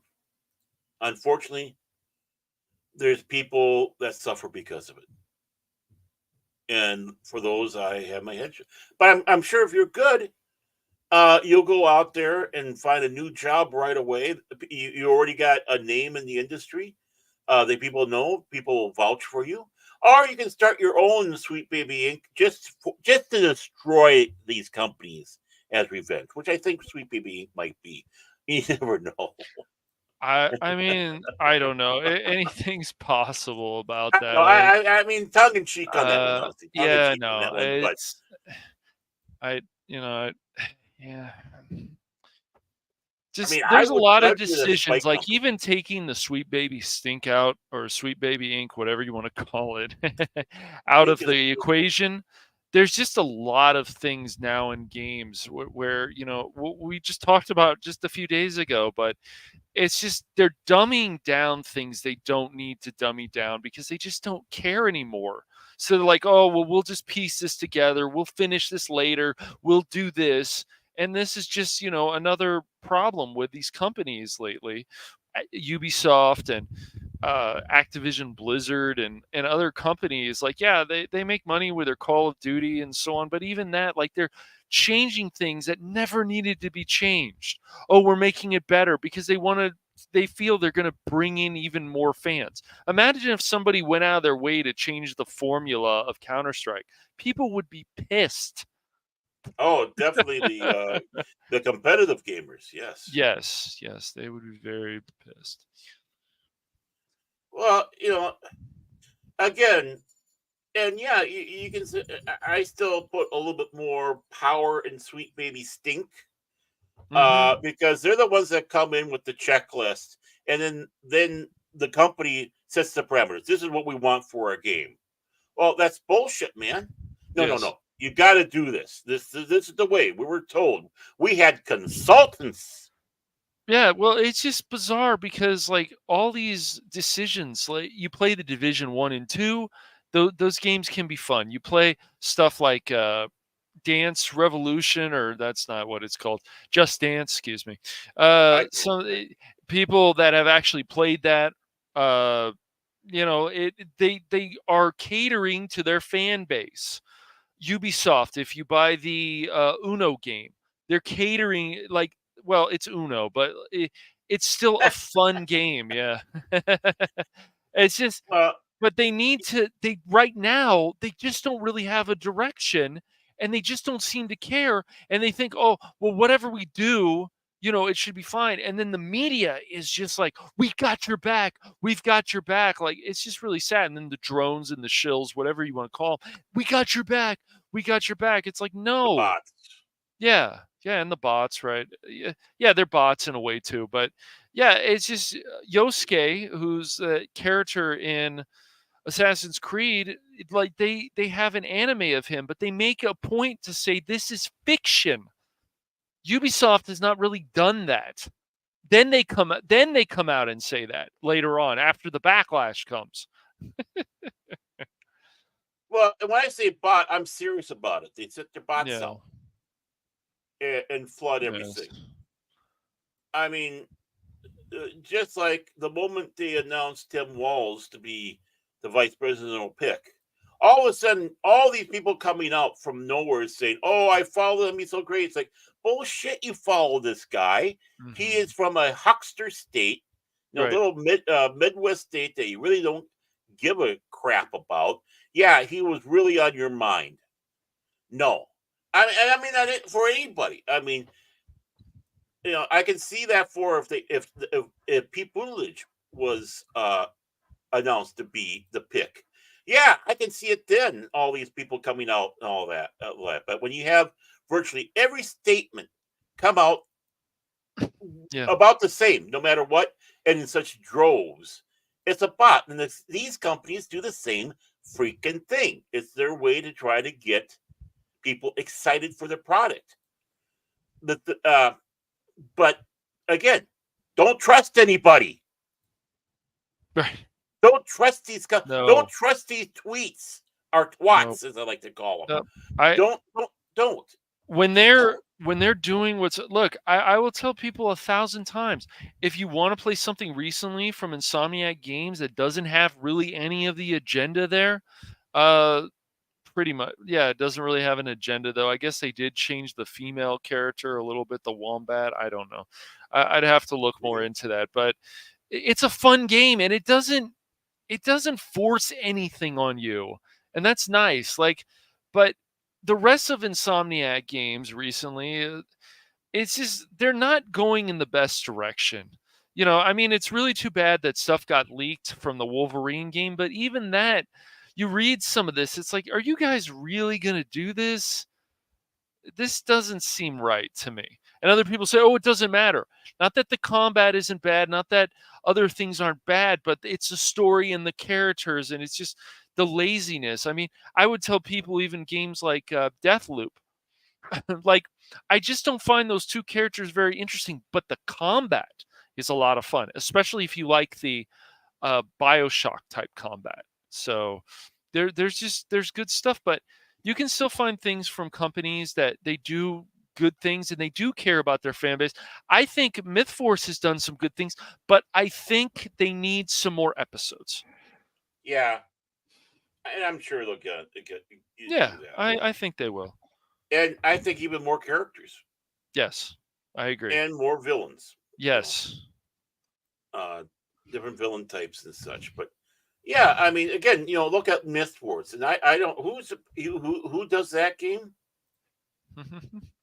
I know which company. It's let me look at it. I'm looking at it right now. I'm opening up my Steam. Okay. Because I'll be honest, I can't remember every single developer and No, publisher I that's out Yeah, can't there. no, either. this is Well, you need all the help I can get. I was about to set mine up, but you stopped me, which is a good thing because it might suck me into Cyberpunk 2077 again. Oh, I couldn't stop playing Well, that game last night. I'm glad you're having fun with it, brother. I am, that's but it awesome, wouldn't man. let me get out. I was going to get okay. That's a good spot. I want to save so I can go. No, you're in a spot you can't be saved. It's like I gotta go through this. Okay, I was a little irritated about that, but that's okay. That's okay. I'm over it. I'm over it. I'm over it. Really? Why are you? I'm calm. I'm calm. Calmer than you. I'm calm. Calmer than you are. I know. Calmer I than love you that are. clip. I love that clip. I figure that could relate to any of us, whether it's Yeah. us on the panel or Mhm. so in the chat. It's like, calm down, calm down, calm down. Yeah. Perfectly calm. I'm Okay, as far as the publisher and the developer was Beamdog Beamdog. for Okay. Myth Force. Yeah. okay. Okay. Well, whoever was at Beamdog did a Mhm. fine job, and no Yeah. BS. No Yeah, no, BS. they're good. I mean, I hope at some point the users come in there and like the user reviews, and it instead of saying mostly positive, it now says positive, or maybe even get to the point of very positive. I should drop a review in that if I haven't because Yeah. it's good. Well, the only complaint I have is hard. It's like a Saturday morning uh, animated show, right? So I'm having a hard Right. time playing the game and eating my cereal at the same time. Oh, come on, Baron. You know you could do it.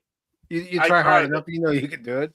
uh, And it's good to see Crit of Everest Productions. That's Lord Crit, of course. Yes. our Orca boy. Glad to see him swimming in, making sweet whale sounds. How you doing, buddy? Hope you're doing well, Crit. It's been a while, brother. Yeah, it has. So, gentlemen, Nice. They sow what they reap, and that's a sad thing. And it doesn't take much. It just takes, it only takes a couple little changes, and they'll be back to rocking it. They'll be, first get rid of people like Sweet Baby Inc. and people with that mindset. Get rid of them. Mhm. Flush them down the toilet with a dead goldfish. I've seen some of these toilets. They can do that. It makes me scared when I flush them. But do that. Give control to your developers and have a good story plot line out. This is what we want. We want to have this action. And no, we're not going to do this game where we have United Colors of Benetton. We're just going to go out there and we are going to be kicking ass. If this game's supposed to take place in the Middle Ages type of setting, that's how we're going to treat it. And which means we don't have all these things that we have today. Think like what that time period is. Most of the gamers I know with D&D and all that started learning their medieval history, even went into medieval history as a major, just so because of D&D and fantasy role playing, they wanted to be learn about this, which helped the game, helps the game. Sometimes you'll see that these people have a degree in history or a degree in other things that do these games are used to. Now you got the blue-haired land whales inclusionaries doing it. And yeah, that's the problem. Know your shit. It takes work. I'm sorry. I'm so very sorry. But you have to work for it. Yeah, exactly. Oh no. Yeah. Well, speaking of working for it, we know Well, that money. Amazon and MGM Studios are working on getting the power of Grayskull with the live action He-Man and the Masters of the Universe movie that they're working on. But now it would appear that they're trying to get the honor of Grayskull as well. Oh boy. Okay. Aren't they And- jumping ahead a little bit? Well, we'll find out, won't we? As Yeah, we just have this saying. article from Geek Tyrant, they got the information via Variety. Let me just go ahead and post the link into the various chats. Very reputable organization, Variety. And if you haven't done so already, please be sure to hit the like button on Baron Armentag's Fandom Legacy, the Phantom Hooligans, and Pacific414. Appreciate it. Heck, if they want to downvote me, go ahead. It's still engagement. In your face. So it says the live-action She-Ra series moves forward at Amazon MGM Studios as they hire a writer.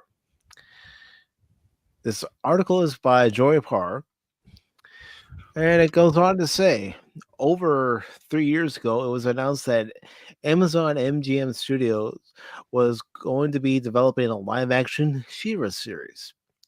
Well, that series is moving forward as the studio has hired a writer and producer. Heidi Schreck. No. Heidi Schreck has joined the project as writer and executive producer. Nicole Castle is still attached to direct and executive produce, with Robin Sweet also executive producing along with DreamWorks Animation. It goes on to say,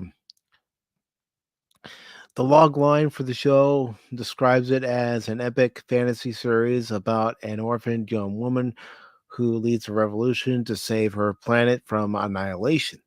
Well, if you remember from the Filmation animated series, she was taken by Hordak into his realm, and she is the sister of Adam, also known as He-Man, and the daughter of the king and queen, King Randor and Queen Marlena.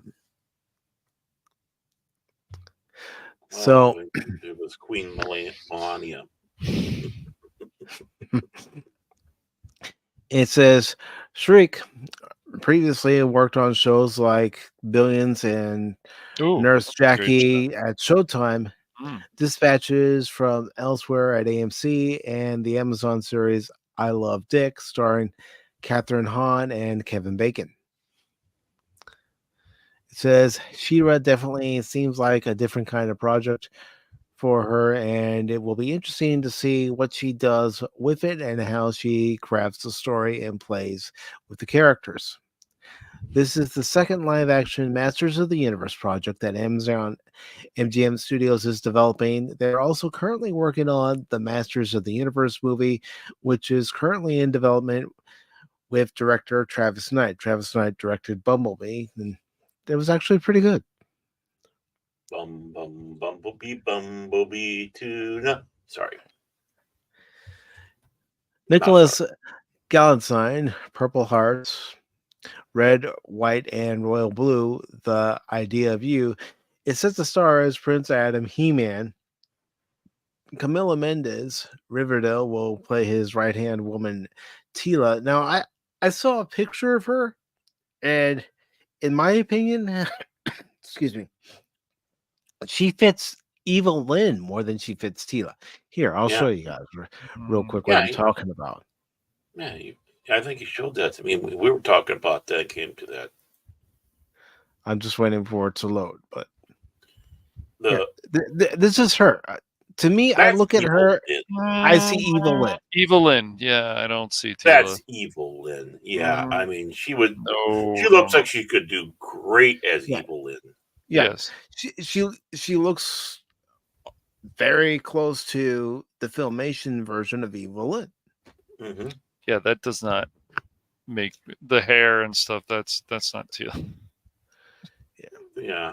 Well, and you know, I mean, they'll probably dye her hair and stuff, but they better dye her hair. Mm-hmm. Well, what do you guys think? Do we need this live action? And then this is who they cast as Evil Lynn. I mean, You talk about miscasting for both characters. Yeah, and I like Alison Brie. It's just, I'm not feeling it. You know, we needed Sweeney. What's her name? As Sydney Sweeney. Sydney Sweeney as Tila. Yeah, she could probably work. Yeah. Oh yeah, for me, yeah, she'd work. Well, okay, I'm gonna throw my hat into this arena, and I'm gonna say She-Ra. Yes. Ooh. Yeah. She could probably. I'm sure she could do it. Bullseye. There we go. But yeah, I mean, it should be the other way around. It definitely should. Yeah, I mean, because the first one there, the exotic look that she has, that evil Lynn would have. Mm-hmm. She, very pretty lady here, but she looks like she'd be more of a rugged lady out there. Mm-hmm. I mean, what were they smoking in the casting department? For looks, they casted right ladies, but for the wrong parts. Mm-hmm. Yeah. And Tim, thank you for. Oh, I was just going to say thank you to Tim for stopping by. I really appreciate it. She could, Alison Brie. You just switch it around. Like she could be, yeah, we switch it around. So we got the other one for the, hey, yeah.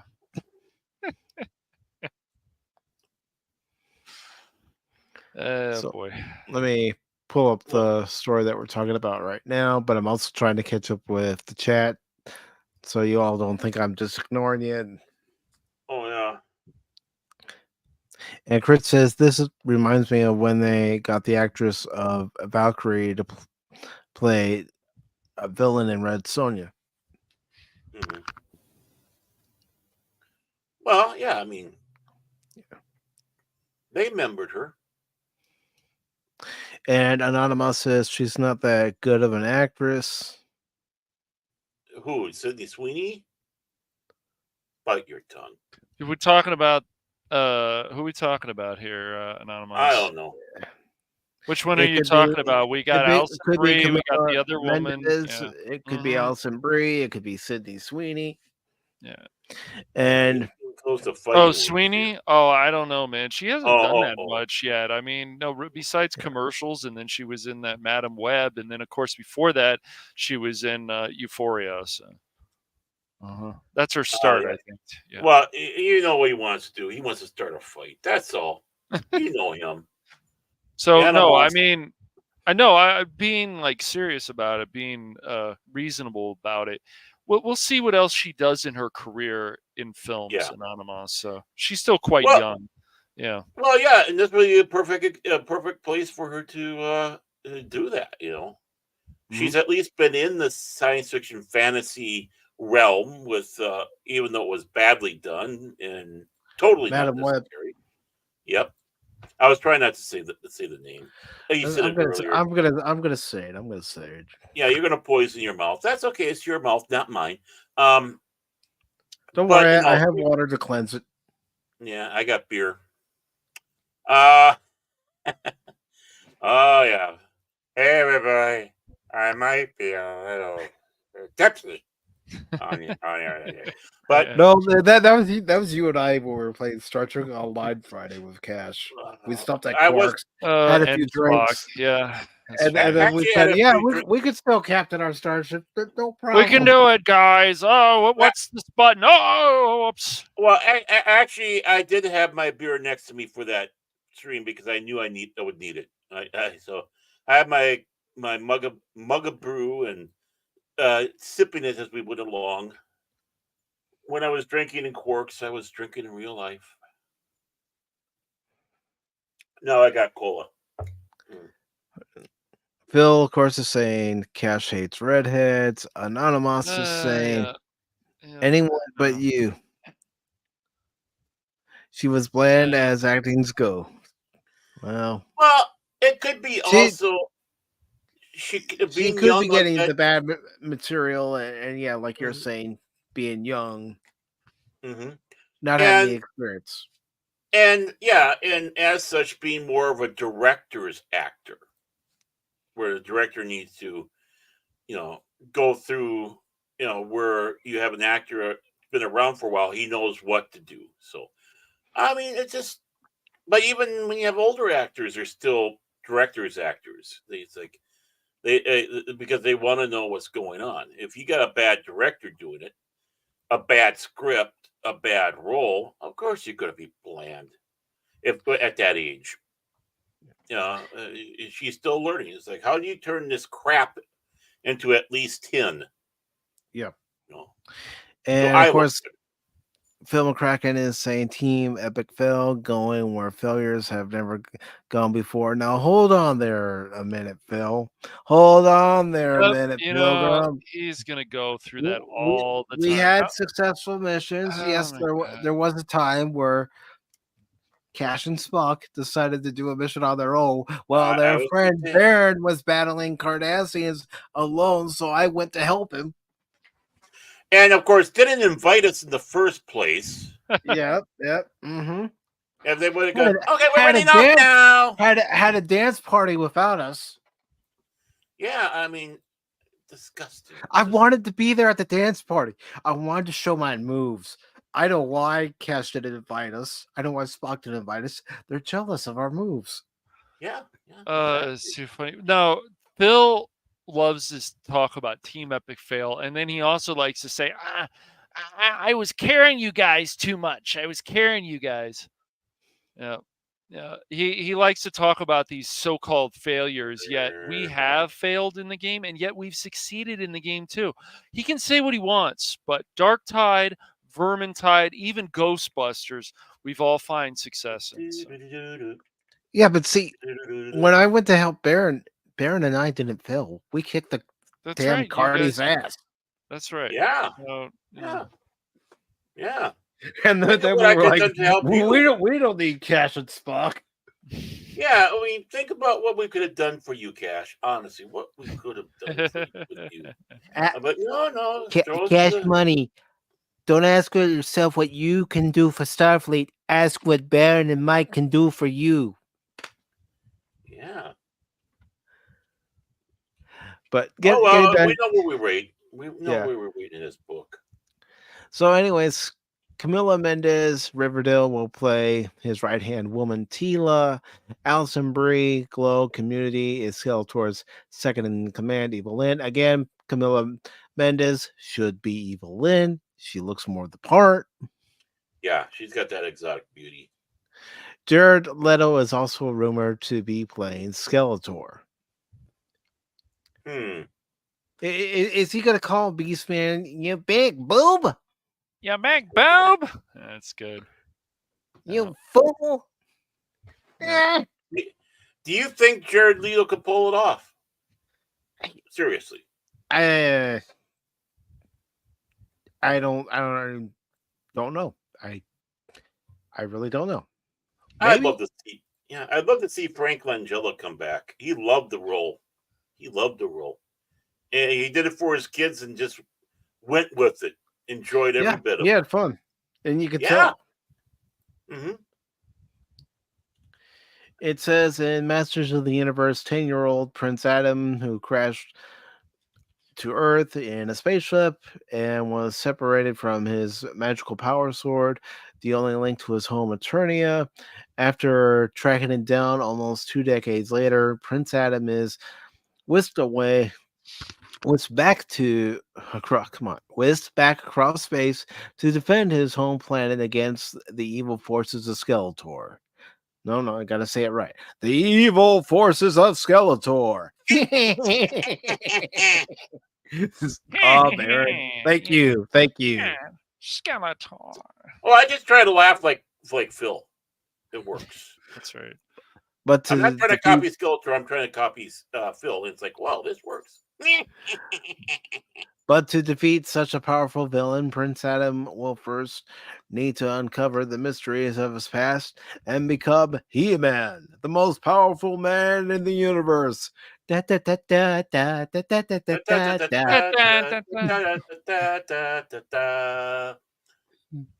are really She-Man. Only 3 people know my secret. Man-at-Arms, the sorceress, and Arco. Well, hell yeah, the sorceress. No, she's the one that help out with the power. And we found out that I'm she repeating the opening narration from the I know, Filmation I know. cartoon, Baron. I'm just helping for You people furry might not- boob. I'm just trying to say this for people who might not know. And of course, Man at Arms and Orko. No, Man at Arms and Sorceress. They got funky one night. Yeah, Yeah, they did. And the I believe sorceress, it. It's just funny. 9 months later, gave birth to Tila. Yeah. If Kevin Smith, that weepy little pissant soy creature, would have played off of that with his series, she's kind of taken over, gaining the powers and now being groomed to be the next sorceress. Hey, you know what? Hey, let's go full simp here. Jenna Ortega as Evil Lynn. That'll make Jace happy.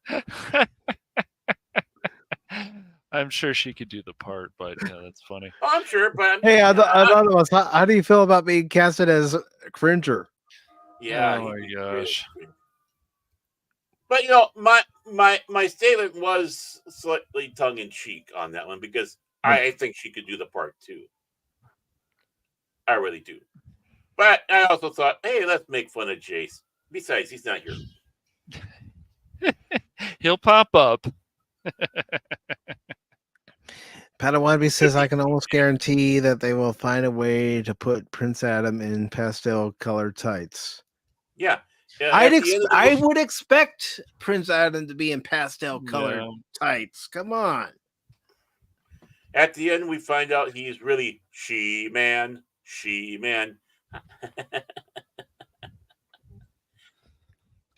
It says Masters of the Universe is being produced by Escape Artists and Mattel Films for release exclusively in theaters worldwide on June 5th, 2026. I mean, we still got basically another full year before this thing even comes out. Full year and a half. Yeah. Dun, dun, dun, dun, dun, dun, dun, Why does dun. it take so long for these films and they come out like crap? I'm just curious. I don't know. It's just I'm not saying about this one, but I'm talking about others. like these live action. It's like, we're getting that live action He-Man. Now we're getting this She-Ra. It's just I don't know. Well, if they follow the formula, I think part of it is because they see the success that the early live action Transformers films had, and they want to get in on that. Just imagine. But I think it's a little too late. But just imagine if they followed these fan films that people made, or even following a lot of the blueprint of the 2002 animated show. I mean, they would have a huge hit on their hands, and that the show fans should would have had be a third season. Oh, I know, it's true. Because in the third season, they were planning to bring in She-Ra. Mm-hmm. Yeah. I would have loved to have seen a sequel to Masters of the Universe, the movie, because they were going to go back to Eternia and see, Foley and take place there. It was interesting to see their take on it all. I mean, yeah, which honestly, they should have done that with the first one. Have it set all on Eternia. Forget about the Earth plot. Well, yeah, I mean that personally for me, that's old and tiring. Oh yeah, somehow we have to have Earth involved in this space fantasy where it's like okay, we understand, but you realize that He-Man's half human, and the time period you're putting him into is not the same time period because she was an astronaut that went far and away. Mm-hmm. I mean, and crashed on Eternia. I was gonna say, her ship crashed. King Randor found her. They fell in love, and they had not one but two babies because they were twins. What? King Randor met her and goes, "Hey, you want to play Worm Digger?" And that's it just the love grew from there.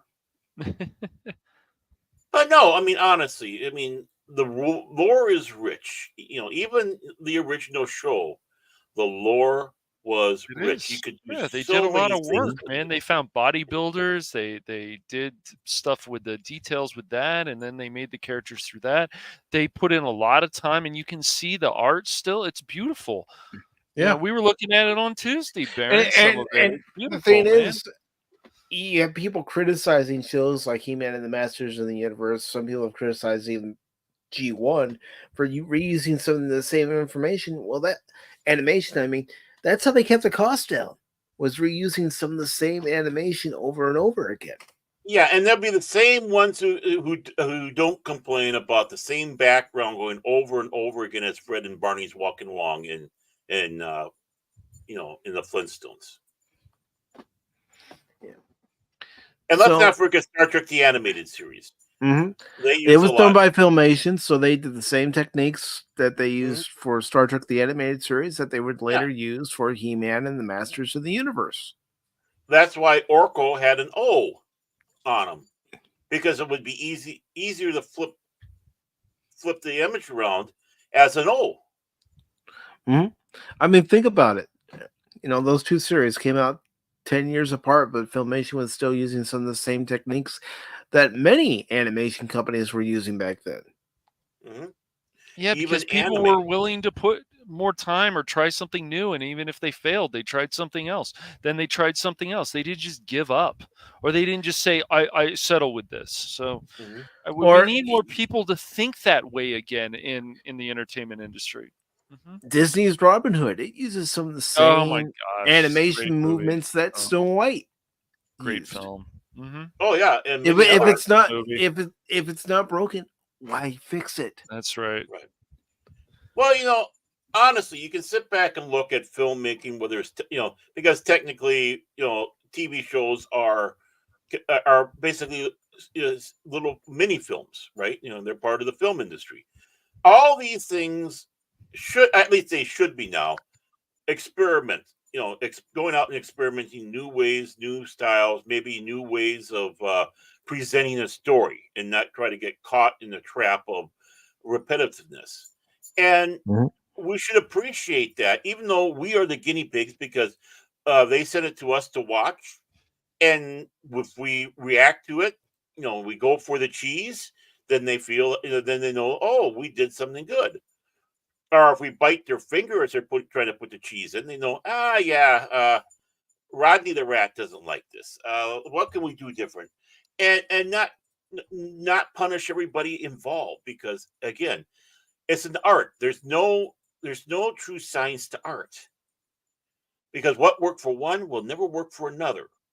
And you have to remember that. And it's experiment. It's experiment. It's experiment. Hit me with it. I want to be your guinea pig for this. This is the time when we all should be begging to be guinea pigs, because it'll open up new doors to storytelling.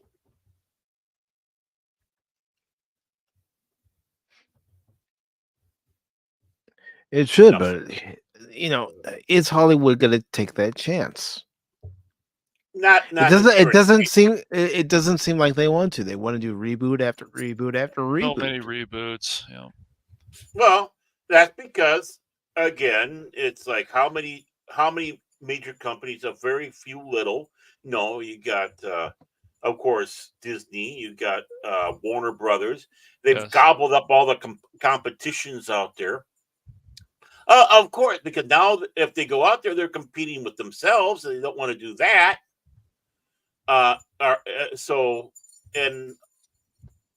Things get stagnant that way. What is there to push you to push boundaries? What is there to try to do better? There isn't now. We got all this, so we can. We're the only source you got. Just like cinema in North Korea, and that's think about that way. We're like the communist countries. We're like North Korea. We only get our stories, our movie source from one place now. And how much of it is propaganda, which makes it even worse. So I want to break this, one-party system of filmmaking and be wowed. Experimental films. Yeah, 2001 flopped when it was kind of not kind of a fizzler when it came out. But look at the following it has now. Tron has a cult following that helped make up for whatever loss they had. Highlander, same thing. I mean, that was a failure. The first Austin Powers. Powers, International Man of Mystery. That wasn't a success at the box office, but it was a success on home video. Yeah.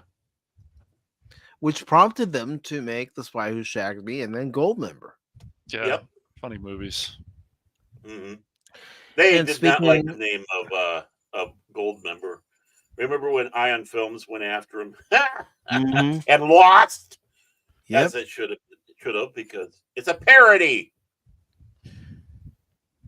Well, speaking of parodies, in wrestling, in Extreme Championship Wrestling, they had a parody of the New World Order called the Blue World Order. And Turner and company couldn't sue them because it's a parody. Mm-hmm. Yeah. But from what I've been hearing from some people, no, I haven't seen the film, nor do I intend on seeing the film. I just have no interest in seeing it. Joker Folly and Deuce is a parody of the first one when you compare the two side by side, from what I've heard from some people. But that movie made $40 million this weekend. And cash will contribute. Yeah. Listen to the excitement in his voice. Listen to that enthusiasm. Well, I'm gonna be seeing it for free. So.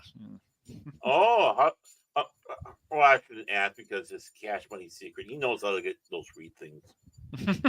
That's why he's Cash Money. And in second place, making your date pay? No, that'd be right up your alley. No, I would not do I'll that go out ever. with you, but I would never do that, man. That's terrible. And the popcorn.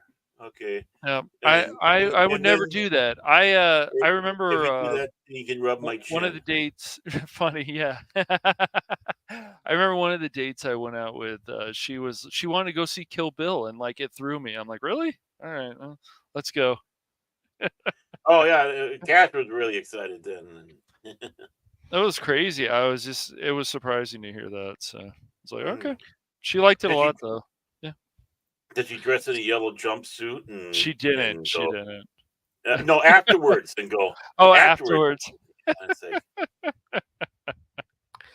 I think we're finding out one of Barrett's fantasies, Cash. I think so. No.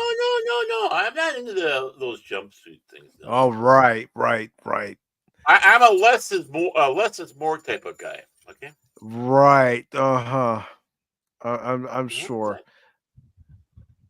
I really am. By the way, I call bullshit. By the way, did you know that chocolate is the least desired edible underwear out there, and probably for good reason? I did not know that. Nice. See, we perform with service. Yeah, I agree with Pat Wannabe on that one. I didn't see the first one. It did not look anything to interest me. Got his just desserts in that one. I watched it. There are parts of it I liked, and then there are parts of it I found disturbing. And I realized that's what they had intended. But it's not a movie where I, would have done an out of the theater review and going, "Oh my God, you gotta go see this! You gotta go see this!" No. I saw it and saw it once. And that's all I need to see. Well, yeah, I mean, it was one of those that's kind of experimental, and they took their shot, and obviously enough people liked it. Mm-hmm. Yeah, it made over $1 billion. I don't know if the second one's going to be able to equal or top that, but oh, come on, it's got Lady Gaga in it. It's going to do great, man. says Joker Falling Dude made 40 million this weekend at number one. Coming in at number two was last week's number one, The Wild Robot, with 18.7 million. Beetlejuice is still humming along, and it made 10.3 million. And Transformers 1 made 5.4 million. And honestly, I'm not saying this because I'm a Transformers fan. I'm saying this because it was actually a good movie. The first trailer didn't do it justice. Go see Transformers 1. Yes, it did. It did. People saw that and went no. And I can't blame them. I was one of those people when I saw the trailer and went no. But then I started hearing other people talking about it. I heard Fat Steven talk about it, say how good it was, and reading other people I follow on social media. There's a YouTuber I'm subscribed to who talks about Transformers new. It's called Rodimus Primal. He was saying it was good. I mean, yeah, I helped talk Mike off the ledge. It's like, come on, it's not that bad. And after seeing that, and then he heard those reviews, and life turned better. Life was good. Yeah, it's probably not going to be able to turn a profit at the box office because, from what I've heard, it would have to make $150 million just to break even. Yeah, it only made like what, 10? He said it only made, I think it was 26 million when it first came out. Yeah, but I'm talking about this last time, this last week here. This last weekend here, it said it only made 5 million. Yeah, so I mean, it's chugging along. 5.4 million. Yeah, it's chugging along, but it's you're gonna be right. This is gonna be one of those, and again, I go back to it. Transformers needs to be on a small screen. I mean, yeah, you had the Bay explosion films, and you know why people love that. Pew pew pew, bang bang bang, pew, boom pew, boom, bang boom. bang boom. The explosions. Which is because those movies you're not supposed to use your brain. You're just supposed to watch it as a popcorn flick. Right. And yeah, it sounds silly to some people. We don't think it sounds silly, but it does sound silly to some people. That made you think the original show, that is. Again, one of those that tried to teach right from wrong. That even violence isn't necessarily the way to get out of a situation. You got to use your brains. Well, then you got Michael Bay. Pew, pew, pew. Bang, bang, bang. Boom, boom, boom. Yeah. Make good film. You have Michael Bay, who didn't like the original designs. That's really unfortunate. You know what? That is what turned me away from wanting to see the movie. I mean, I realized they couldn't get the rights to do Bumblebee as a Volkswagen because Volkswagen was being pissanthy. They didn't want the Volkswagen associated. They did not want to be associated with war. Do you know who started your car company, you morons? La la la la la la la la la la la la la. That's pretty much how they were. We don't know. We don't know anything that happened between 32 and 45. Everybody was on vacation. Everyone was on vacation. Everybody was on a long, extended vacation.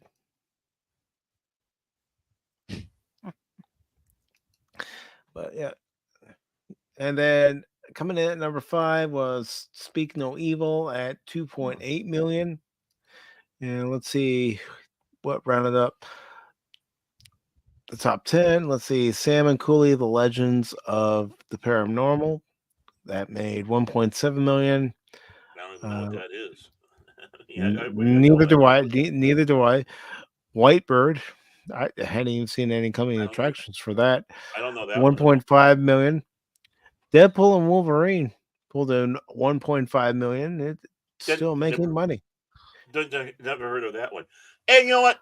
That's another thing that is wrong with Hollywood. Do films like Wolverine,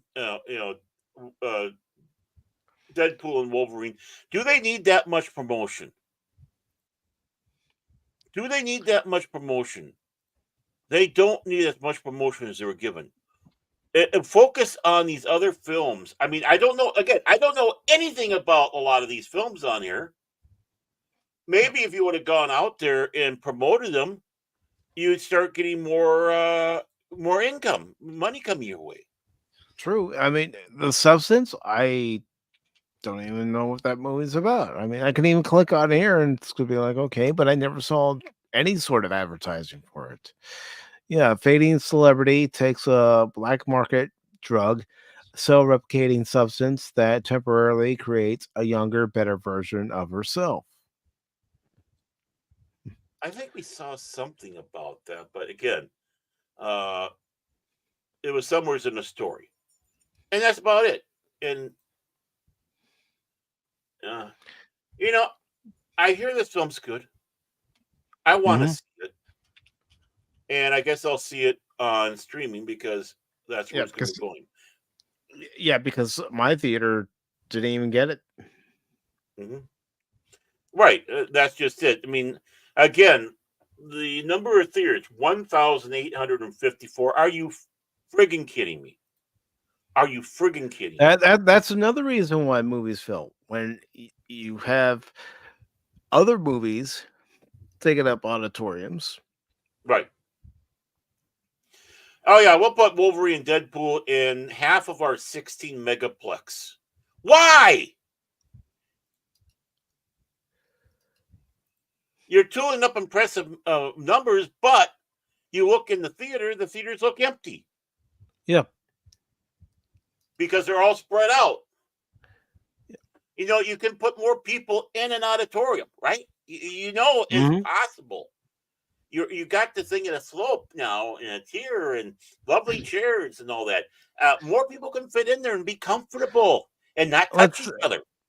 let's see. I'm looking at my local theater. They have the Wild Robot in 3 auditoriums. They have Whitebird in 2. They have Joker Fallen Due in 3. Yeah. So that's 8 of their auditoriums, folks. Mhm.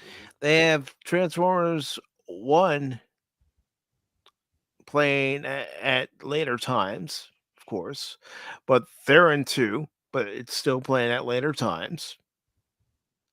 You have Speak No Evil playing at a later time, and they also have Beetlejuice, that's also playing at later times now.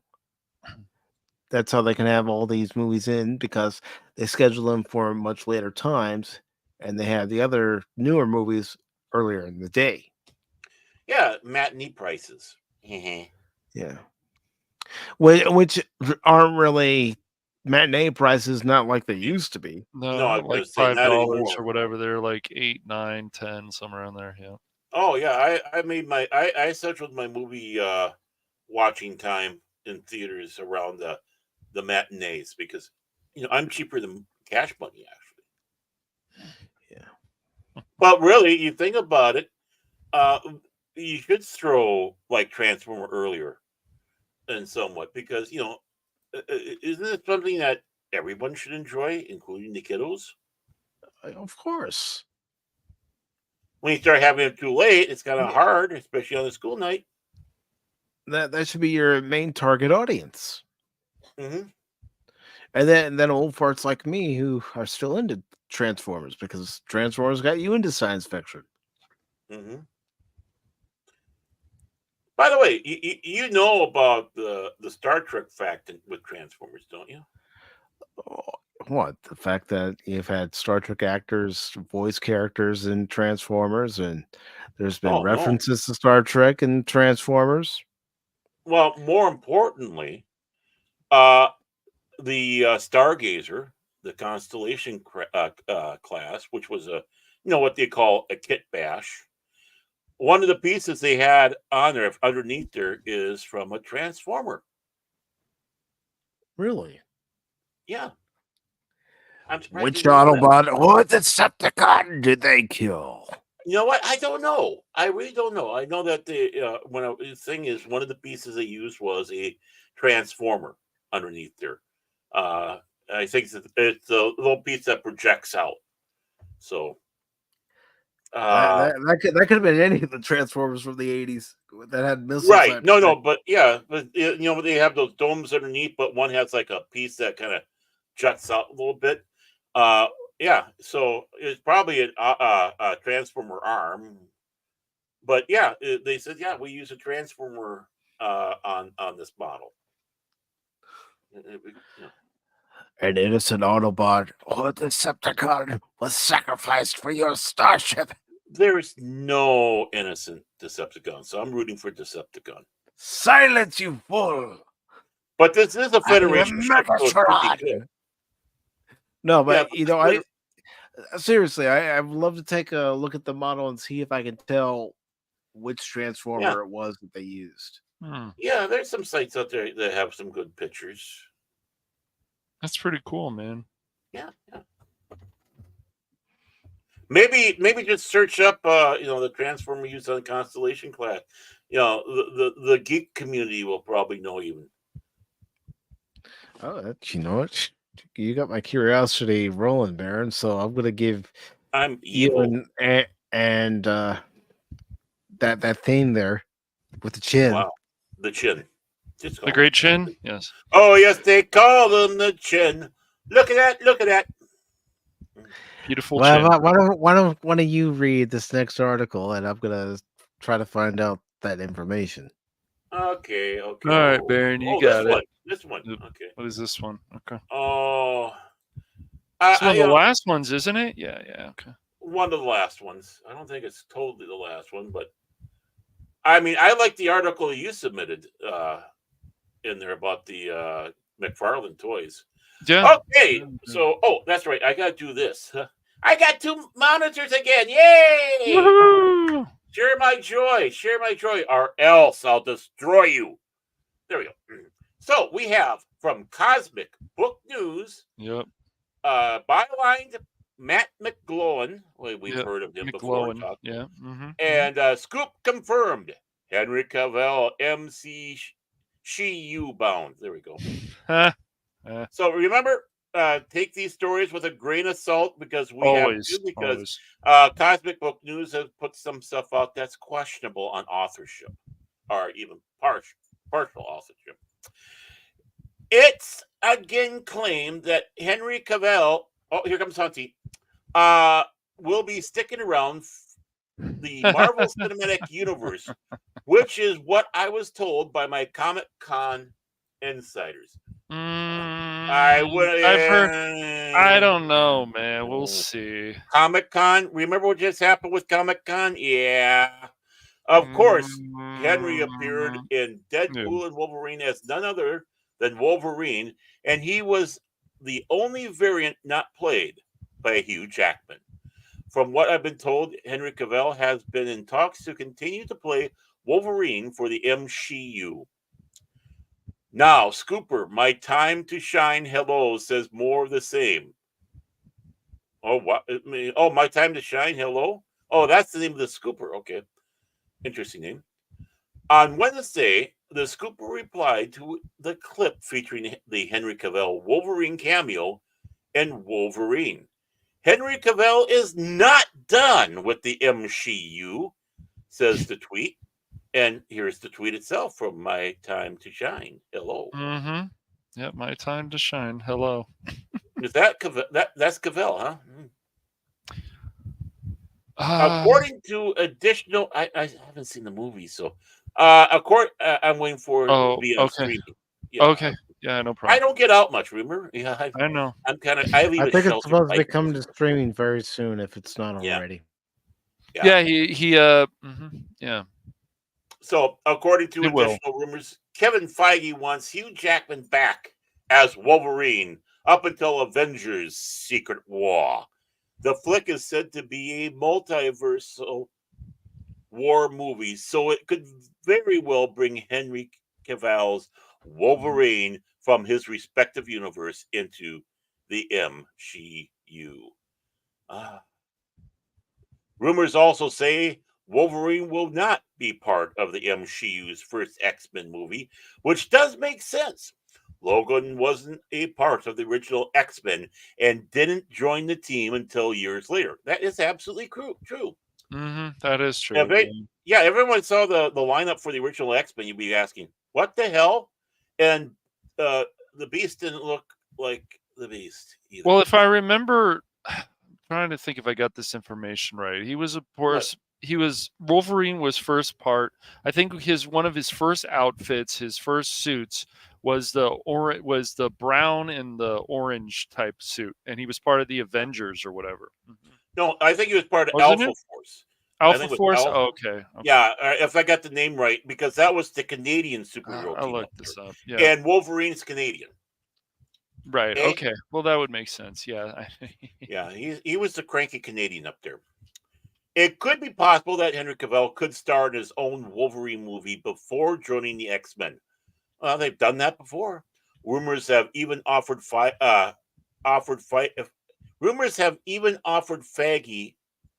What? Yeah. Okay. So X-Force was the first major X-Men X-Men team. Feige. Yeah. Yeah. Yeah. So it is. It is X-Force. Yeah. He was the first major X-Men team that Wolverine led. Yeah. Yeah. Okay, I thought it was Alpha. Or That's all good. I knew it was a Canadian team. Okay, I'm going to try this again. I'm going to read it straight through and tell me that it doesn't sound. What am I bigging about? I said. The way you said Feige. The way you said Feige. Well, Feige. Rumors. You didn't say it that way. That's for sure. Well, no, I think the big thing how I said it is because of how this is written. I'm going to read it through here. Okay, folks? See if I'm not wrong. This has to be written by either a moron, AI, or both. Rumors have even offered Faggy wants to do a Hulk versus Wolverine movie. You did it again. Yeah. No, but I read it through. Is it not? It's the way you're saying it, Baron. I can't help it when someone rumors have offered Feige wants to do a Hulk versus a Wolverine movie. Yeah, it's something that makes sense. Rumors have even offered Faggy wants to do. Oh God, he did it again! That's 3 times. 3 strikes. 3 strikes. Feige. Okay. 3 strikes, man. You're gone!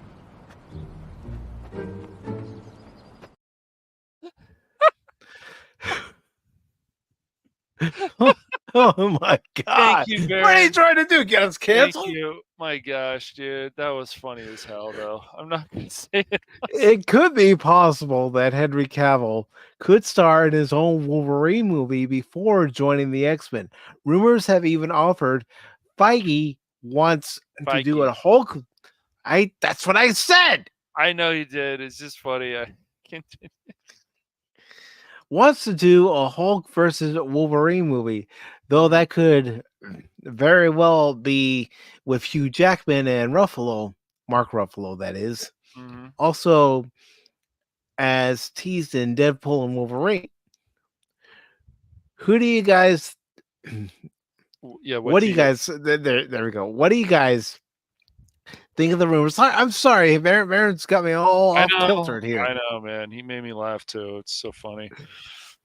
What do you guys think of the rumors? Would Henry Cavill make a good Wolverine for the MCU? Should they keep Hugh Jackman around for a long time? Have both? Well, I'm going to go ahead and let you say what you want to see, Cash, and then I'll say what I want to see. And, I mean, here's the whole thing. Like Henry Cavill, it's Feige. It's Feige. Feige. I don't know. Take it easy, man. I'm perfectly calm, dude. Calmer than you are. Will you just take it easy? Calmer than you are. Calmer than you are. You know what, with Baron? That's it, man. Game over, man. It's game over. Okay, Cat, you can talk now. I can't. It's just too funny, man. He said that 4 times at least. That is amazing.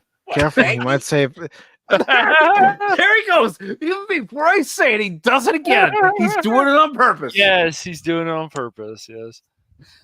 Now comes the part where we throw our heads back and laugh. Ready? Ready! Baron, yeah, about that. How about no? You know what really grinds my gears?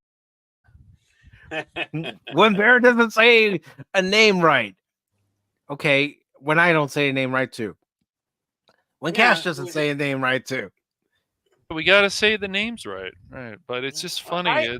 I'm sorry. I'm sorry. I'm not even going to do the Picard voice. Sorry. There we go. But are you? Are you? Of course, some people might even be thinking as they're watching this. Boy, that escalated quickly. I mean, that really got out of hand fast. It jumped up a notch. It did, didn't it? So you're asking, am I? Am I really sorry? How about no? I know you're not. But anyways, Cash, your thoughts. Just Henry Cavill as Wolverine? I mean, Henry Cavill and Hugh Jackman as Wolverine playing off one another? that could be cool. It just depends on the script. The whole thing is like, just because you get quality actors in there, the script needs to be good. So, I mean, I wouldn't be against it. I think he can definitely do Wolverine. I think if you're going to play that part anyways, you got to work on your builds. You got to have a certain way about yourself. But yeah, I mean, it could work, I guess, but they got to have a good script. So the big problem, like a lot of people did say about Hugh Jackman, I'm sure it can be said the same about Henry Cavill. Too tall. Oh, really? Oh, right. That's right. Because Wolverine is shorter. That's right. Yeah, he is he's a short guy. He's got short man. He's got short Canadian syndrome. So, but they still fell in love with his performance. I mean, it was his performance that won everybody over. But it'd be better if they found someone that was a little bit more that's shorter, more built guy that went out there and just kicked ass and took names. Right. And I'm not saying that Henry Cavill. And no, that's a reasonable argument. I mean, Wolverine is a shorter character, so yeah. It's not a huge deal, but Hey, Animos, you call me a bigot, but this is bigotry that short people got no reason.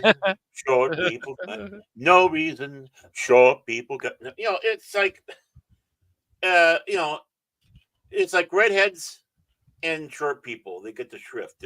If you're short, you're instantly put into the Lollipop Guild.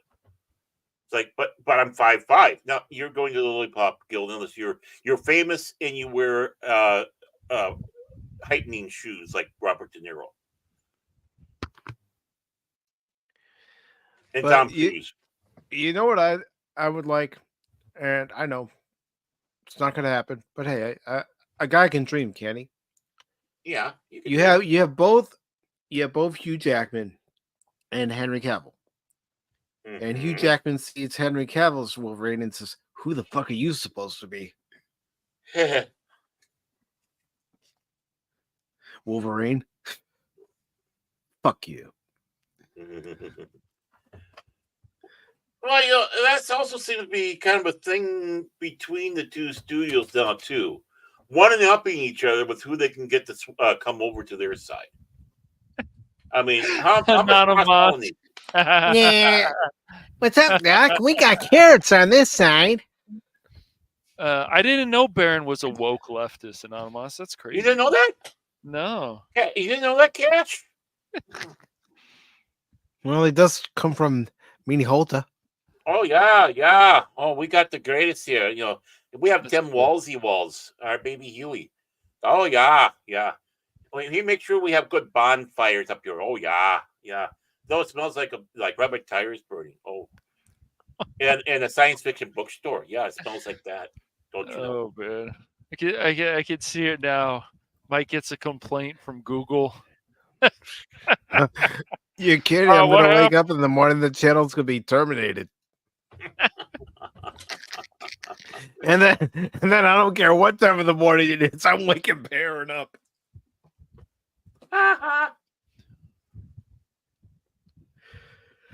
Oh, just a second here.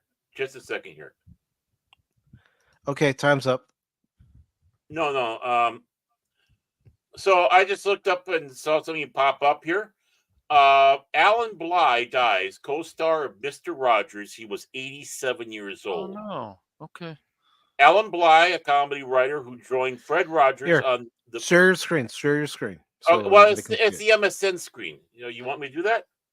As long as it's not the link, you can do that. Okay. YouTube always gets me for the links. Okay. I don't know why. It's coming from MSN, but just go ahead and share your screen. Okay, I'll do so.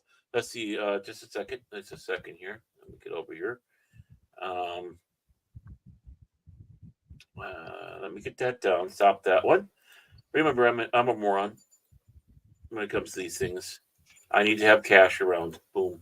It'll. We won't be sharing the link, obviously, but this is. Now comes the part where we throw our heads back and laugh. Ready? Ready! That's rather insensitive about this story. No, you saying you're a moron. That's why I'm playing. That's right. Exactly. Oh, yeah. Well, that's true, though. This comes from TV Insider. I have heard of them. I don't know much about them. Story by Dan Clarendon. Clarendon? I don't know. I think so. Yeah. Yeah. I think that's it. What a name. I'm a Clarendon. Okay. Alan Bly dies, co-star of Mr. Rogers. He was 87 years old. Alan Bly, a comedy writer who joined Fred Rogers in the Mr. Rogers Neighborhood predecessor, Miss. Huh? Let me guess. Mr. It was Rogers? by AI. It has to be. He has died at the age of 87. Bly died at home in Palm Beach, California, on the morning of Friday, October 4th, according to Hollywood Reporter. He was born in Winnipeg. Boy, this is a Canadian show today. Manitoba on July 19th, 1937. Bly started his showbiz career as a singer, as THR reports, after a childhood spent performing solos in his synagogue choir. Bly sang on a variety radio show across his native Canada. When Bly was in his early 20s, Rogers hired him to play Captain Bly on. No, is this a real thing? It's not even Mr. Rogers. Like, am I? There's something. I can see it. I can see it, Baron. And oh yeah, I mean, Mr. Rogers. It's just got to be, which the Canadian Broadcasting Corporation aired between 1971. I mean, the way they have it on here is Misty Rogers. Yeah. Oh yeah, and by the way, it was a time traveling show because it aired between 1971 and 1967. This goes back to our point from last week. AI written articles. It has to be. Yeah.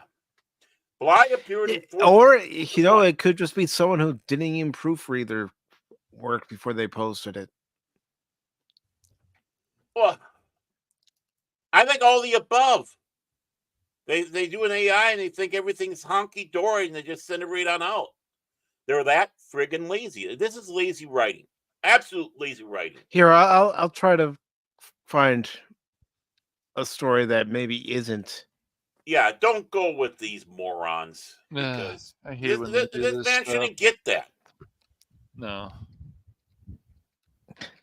Oh, he worked with Bob Einstein. Yeah.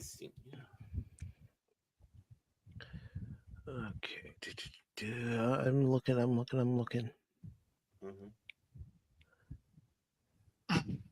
Yeah. I'm not going to read much more of this one because it's a 2-minute read. Obviously, it was written in one. Baron's going to say the F word, Anonymous. What? Are you saying, what, Feige? Oh, you said it right that time. All right. I was saying it right the whole time. I don't know what's wrong with you guys. Gosh, could they make the printing on this article any smaller? Of course not. We got perfect Jesus. eyes, don't we? Speak for yourself. Yeah, I'm not speaking for myself. That's why I got cheaters. Oh, and Christopher Ciccione, artist and Madonna's younger brother, dies at 63. This is the same thing that you're just reading from MSN, because I'm seeing that same Mr. Rogers section. Okay, you know what's going to do here? And they've got the same date. So, yeah. I'm going to go to the Hollywood Reporter, because I do have them saved all my favorites for when I'm looking for articles to talk about for Pop Talk on Sundays and Wednesdays. I'm going to his Internet Movie database.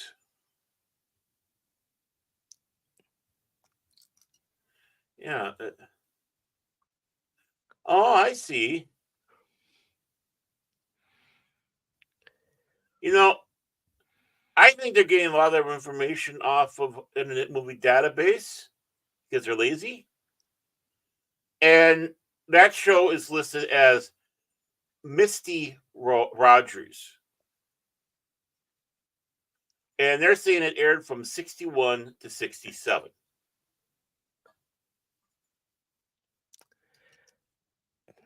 And the thing with Internet Movie Database is any of us can go in there and add information. We all know this. I mean, I do it for me. All right. That's right. We have Internet Movie Databases. We don't know how they came about, but they're there. I'm going through it to see if I notice the same stuff, because I'm actually looking at the Hollywood Reporter. God, I hope they do a better job. I really. It still has it, Misty Rogers, on there. So they Misty went off, Rogers, and it says 1961 to 65. Let's see. Misty Rogers should be 67. I thought. Yeah. Okay, this is why we don't trust anybody. Mm-hmm.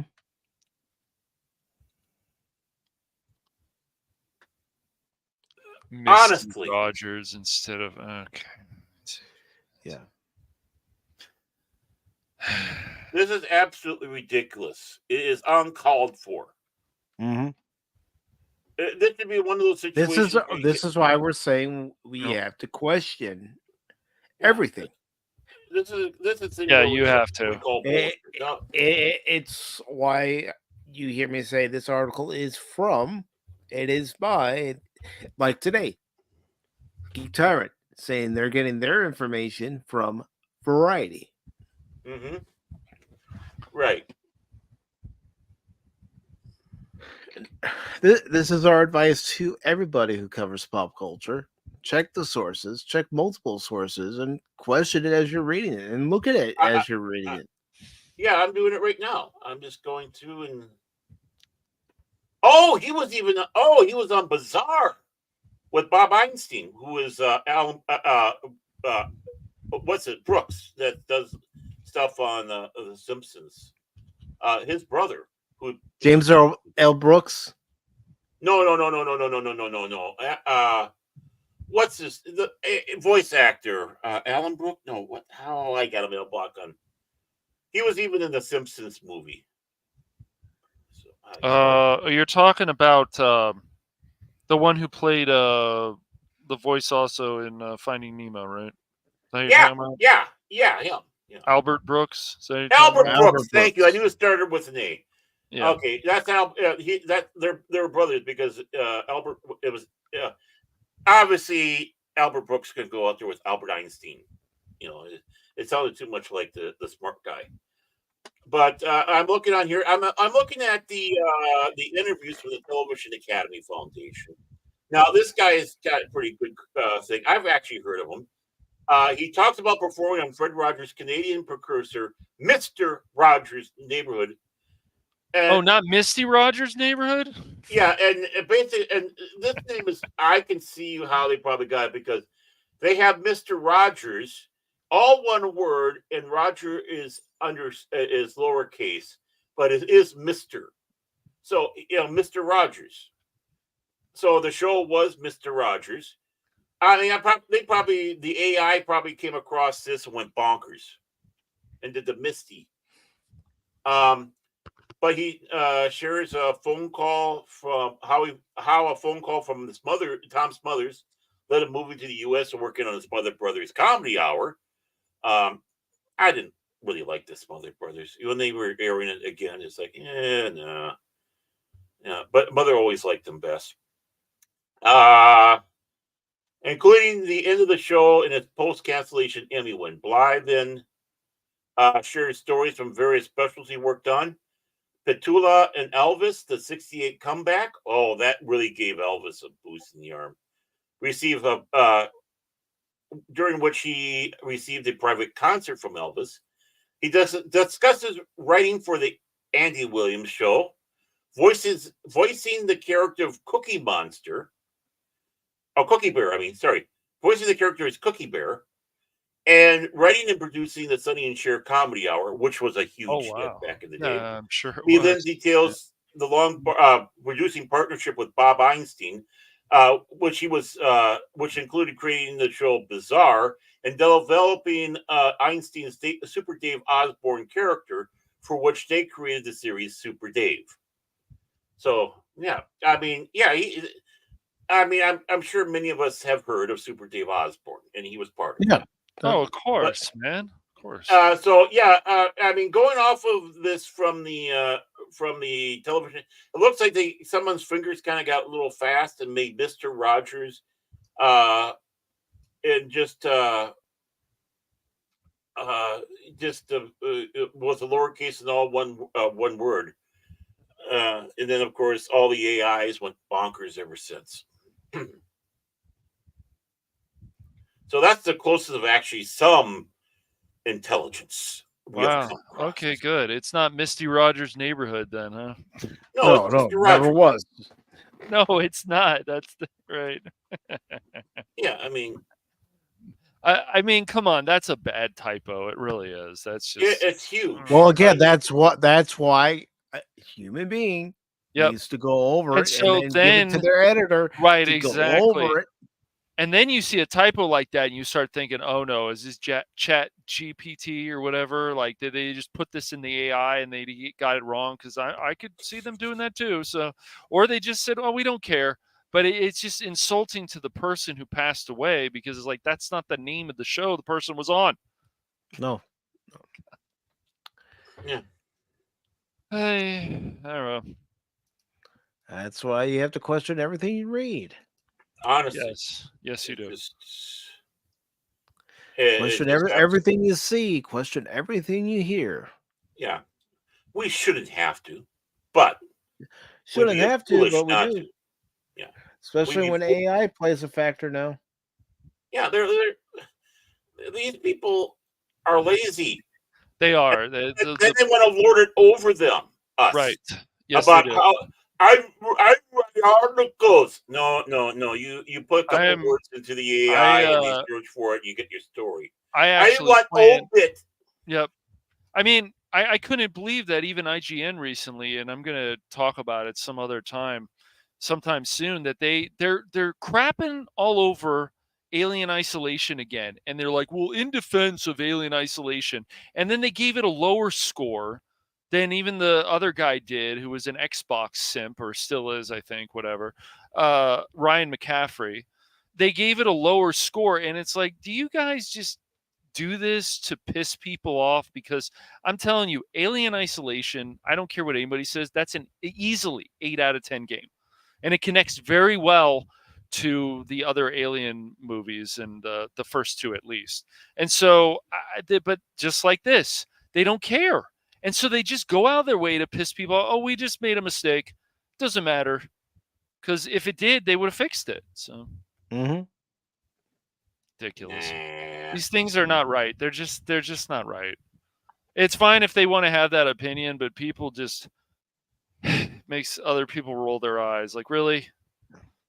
So, And when someone passes Well, away, make sure you get all the information yes, right. right. yes. And not just only that. Enough of the copy and pasting. Seriously. Yeah, that's been going on a lot, And Yeah. then the YouTubers just copy and paste each other, as you were talking about before, Baron. So, mhm. Yeah, I mean, it only makes you look like a bloody fool. Yep. Mm-hmm. That's And all. I'm speaking for myself on this. I don't need help to look like a fool. I can do that on my own. Oh, I'm a professional. Don't try this at home, okay? I am a professional. Really? And we do have our last story here, and this story, just don't know. Just don't know anymore. Oh boy. What don't you know? What don't you know? Ah! Warn a guy next time. Hey, Warner brother, man. Warner brother. Come on, I thought you were a big boy. I thought you could handle it. Not that. Notice that she's got that evil villain, Cruella de Vil type of stripe. Like, she's a skunk.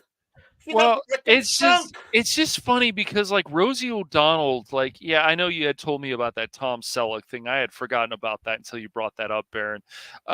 When she was on, but when Rosie had her own show, and so it's just like a lot of these It was a celebrities. fun They seem down to earth, and you can actually see like, okay, I feel like I can have good conversations with these people, but now they just seem old, cranky, like about everything, and everything's doom and gloom if a certain person does this, or it's just crazy, man. Well, Rosie never gave me that impression before. Yes, if you're gonna do it and say okay. it, you got to do it right, man. Oh, I mean, right. I gotta add the doom and gloom. Everything sucks. Everything sucks. Yeah. That's what they say. Pop Talk's dishing out negativity every single day. Yeah. All right, next I like time my new one I'll I make did sure today, to play that. I played for didn't you. want to go that far Well- this time, but no, it's just Shut up. it's annoying because it's just a lot of these celebrities, many of them, they just seem before down to earth. You could have conversations with them, but after you start reading what they're saying, you're like, ugh, really? You just said that? Okay. Mhm. All right, so we have this article by Mark Mulkin. It was posted. I'm trying to see. It was posted on October 4th, so Friday. It says Rosie O'Donnell, on becoming a big sister to the Menendez brothers, believes they could be released from prison in the next 30 days. Rosie, you're a twat waffle. Now, for anybody who isn't familiar with this particular story, Lyle and Eric Menendez killed their parents back in 1989. They were convicted, and they're currently serving a lifetime sentence for that murder. Yes, they should. Yes. So Yeah, it says, and then comes out the claims that can't be substantiated. no, that they were abused by their father. Right. Yeah. Rosie O'Donnell received a letter from Lyle Menendez about 30 years ago after he saw her on Larry King Live, saying that she believed Eric's claims that they were molested by their father. Again, those are his claims. There's no one to back those claims up. No. And she's a dope enough to fall for it. She says, I was out to lunch with Barbara Walters and our publicist, Cindy Berger. And I said, Barbara, you're not going to believe this, but guess who wrote me? Lyle Menendez, O'Donnell recalls. Barbara said, ignore him. He's a murderer. He's very cunning. Walters had previously interviewed Lyle and his brother Eric in prison for 2020. Used to watch that too. Robert Walters and Hugh Downs. Mm-hmm. Blah, blah, blah, blah. O'Donnell followed her advice, but 2 years ago, when a documentary was released that featured new evidence that Lyle and Eric were molested by their father, O'Donnell spoke out in support of the siblings on social media and in the press. I got a call from Lyle's wife. I didn't even know he had a wife, asking if I would talk to him, O'Donnell says. He called me on Mother's Day last year. Lyle and Eric are currently serving life sentences without the possibility of parole for the murder of their parents, Jose and Kitty, in 1989. O'Donnell and Lyle became fast friends. We talk a lot, O'Donnell says. I told them I would do what I could with whatever dwindling fame I have to bring light to their story. I said, it's not the 90s, Lyle. I'm not on that show anymore. I think if you feel strongly about something and you want to try to help society, you can use your voice because the children who are abused in their homes don't have a voice. It's up to the adults who were once those children to speak for them. O'Donnell becomes emotional talking about meeting Lyle last year when she made a trip to see him in prison in San Diego. I saw Lyle and gave him a hug, she says, choking back tears. Then Eric came over to me, hugged me, and whispered in my ear, "Thank you for loving my brother." It was very, very moving to me. Then he stabbed her in the back with a shiv. I caught up with O'Donnell a day after it was announced that a court hearing has been set for Eric and Lyle as Los Angeles District Attorney George Gascon considers new evidence that they were allegedly molested by their father. At the same time, Ryan Murphy's Netflix series Monsters, the Lyle and Eric Menendez story, continues to bring renewed interest into the case. What was your reaction when you heard about the DA and the new court hearing?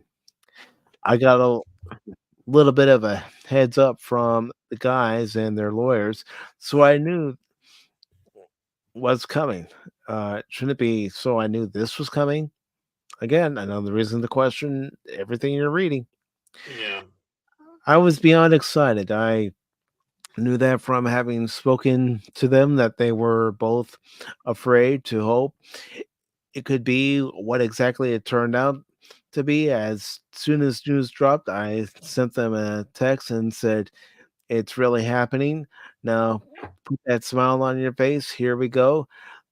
This is what they've been waiting for so many decades, and it's about time." I think that we as a society, it's time that we said we made a mistake and we didn't understand what we understand today. It's kind of a miracle, but so deserving. I'm so thrilled for them. When was the last time you spoke to Lyle? And at the time of this interview, Rosie O'Donnell says, last night. How are they doing? They're excited. They're happy. I came in 2 years ago as a cheerleader. I told them then, you're going to get out of there. They didn't really believe me, but I believe that the wrong will be righted. They're still reticent to believe it's going to happen. Did you always think this day would come? I did actually because of new evidence. Our culture was just not ready in 1989 or the early 90s to talk about this subject at all. But we've been through so much as a country in those 35 years. As a society, we now understand that boys are in fact sexually abused at a very high rate, almost the rate of girls. So it's a fallacy to think that men don't do that to young boys. When do you think they will be released? Sooner than later. O'Donnell says. Ryan Murphy told me yesterday that he thinks they could be out by Christmas. O'Donnell says, I would be surprised if it were in the next 30 days. I don't think they're going to make them wait very much longer. Brian did them a service by doing them a disserve. O'Donnell previously criticized Monsters as being inaccurate. Ryan is a talented filmmaker with his own style and stamp. I just don't know that this situation, this true life story, necessarily played into his wheelhouse. This is a Netflix documentary. That's all you need to know. Back to you, Mike. Yeah. But you could see how the show put more of a spotlight on the case and possibly push things forward. O'Donnell says, I think everyone who brought attention to it should be commended, including Monsters. I'm glad that it happened. I'm not one to say it did or didn't help. I just know, in my opinion, it could have been much more accurate. Well, you even have to question what you see in documentaries. What are they fluffing up? What are they omitting? And Yeah. Because a lot of documentaries are done to try to push a point, not tell a not tell a factual story. Right. The pros, cons, whatever, the both sides. It's like, I'm going to go out there and make this, and I'll make sure I fudge facts. And then Variety asked, have you become sort of a surrogate mother to them? Excuse me 1 second while I cough. Excuse me a moment while I throw up. Yeah. Oh, I'm gearing up, man. I'm gearing up. I know. Hammer. Get ready for it. I feel like a big sister in a way. Lyle is one of the most lauded prisoners in the California prison system. You can't ignore that. If he was sort of a psycho who was screaming at everyone and a manic, would he have done his hospice for the dying prisoners? Would he have done all the things that he did that allowed him to finally get moved from San Francisco down to his brother because he had 10 years straight without one infraction? Nobody can mask their mental illness that much in 35 years. Yes, they can. To be the extraordinary inmates that they both are is pretty damning testimony as well. Oh, people can behave in dire situations and trouble situations, and you don't know what they're hiding. I'm no psychologist, but well, they say there's always a chance that you just in everyday walking someplace, walking next to a murderer. what kind of impact do you think Kim Kardashian advocating for their release has had? Ugh. Kim Kardashian? Oh my god. Yes. And Rosie O'Donnell says, I think it's fantastic. She's one of the most famous people in the world, and she demands a crazy amount of media attention. I've never met her. I don't know her. I think it's great that she champions some causes the way she does. Excuse me. And more people. Oh, I gotta say that's because she's never was never invited to P. Diddy's parties. That's why she never met her. And more people should do that when they believe in something. I think she has helped the district attorney come to his conclusion right now. There have been many postponements since they put this in over a year. They've had this folder and all the evidence and all the facts for a year, but it wasn't until after Ryan Murphy and Kim Kardashian, to give them both credit in whatever way they want, that it happens. So bravo to them. Are you going to reach out to Kim? I wouldn't know how to do that bullshit. Maybe I can call Kathy Griffin to get her number. Ah, okay. Go ahead. Oh, Go ahead. Chime in. I want to wait. I want to wait until the end because this whole thing is all she's doing is glorifying herself and name dropping. Mm-hmm. Goes, oh, I may It's all not about be as me. It's all popular about as I me. used to I be, did this. I did that. I hate that crap. But I know this person, I know that person, I know Kathy Griffin, for crying out loud, the Z-lister, Corpsula. Bingo, Anonymous. Bingo. Well, that's just it. When people ask why are these killers back on the street, this is why.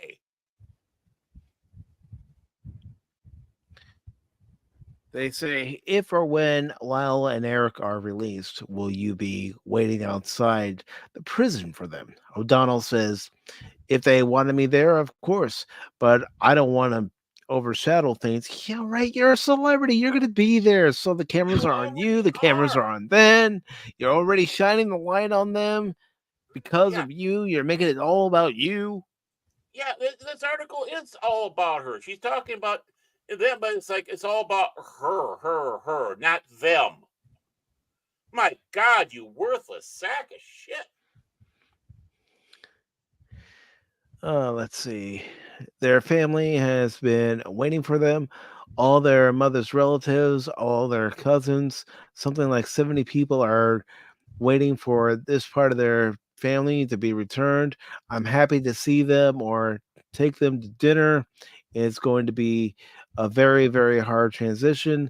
They're going to need a lot of therapy to figure out how to be in the world after having been in prison for 35 years. Oh, please. They know what's going on in the world. They know how to adapt. Yeah, I'm not playing the violin for these two. No. No. This is outrageous. And you know what? I think you're grossly bringing up. Oh yeah. By the way, you won't be celebrating Father's Day and Mother's Day. Obvious when you're out there, your parents aren't going to be waiting for you when you get out of prison. I wonder why. And not only that, it's you killed someone's brother and someone's sister. Do you really think the aunts and uncles are going to sit back and say, "Hey, how's it going, killer? Glad you're out. Good way to off my brother. I liked it." You think after 35 years they're just going to forgive him like that? It's insane. So they want to do this now. What documentary that's coming out that Ryan Murphy's doing? They already released the documentary. They already released it. Okay, so it's just and Ryan Murphy's done a lot of this stuff, and he will take chances. But the thing is, it's so obvious that Rosie. It's not about this situation. It's about her. It's me. Yeah. Yes. If I ever heard that And of course, on my do side, we really care where she's going to take either one of them to dinner? Do we? No. Well, she wants to show off her wealth and connection. Yeah, exactly. I mean, but she's not really anybody right now. I don't know how to get in contact. I love this. I'd say, buddy, when you get out, I'll take you to Nobu. When I talked to him the other day, he said, "Talk to Bianca." The reason why I chose this article, this piece from Variety, is to show how sick and twisted celebrities are. Yeah, how Hollywood is. Remind me if I'm wrong. Wasn't Rosie having some accusations sent her way for abusing her adopted children? I believe so. I don't know. I haven't looked into that story, but Mighty Big Talk. I believe about that. Right. Well, even and the woman that she was involved with at the time were having relationship issues. Yep. That was one of the talking points back in the day. Yep. Even some people in the comments said they must stay in jail, and the other person says 100% agree. Really? Yeah. Yeah. I mean, And when it comes around to Rosie, one of the biggest abuses was she got too close to the kids when she was walking by, and they got caught in the orbit, and were orbiting around her for a little bit before being flung off. I know that was mean. I meant to be. No, and when it comes around that people can't hide that for that long, I got 2 words for you: Ted Bundy. Mm-hmm. Yeah. Ted Bundy would take a lady out and treat her completely right, and they'd come home and say, "What a gentleman!" Nothing would happen to him, mind you. But they'd go on a date, and it's like, "What a wonderful gentleman! He's smart, he's witty." Everyone had good things to say about good old Ted Bundy. I'm serious, A person can be charming but have evil intentions. right? But other women would he would come across, hack slash. Really, can people? Oh wow! Dare I bring up the name, the Juice? How many years that we knew O.J. Simpson out there in Hollywood, and then what happened? Yeah, right? Mhm. So I mean, and how many years was he out in the public?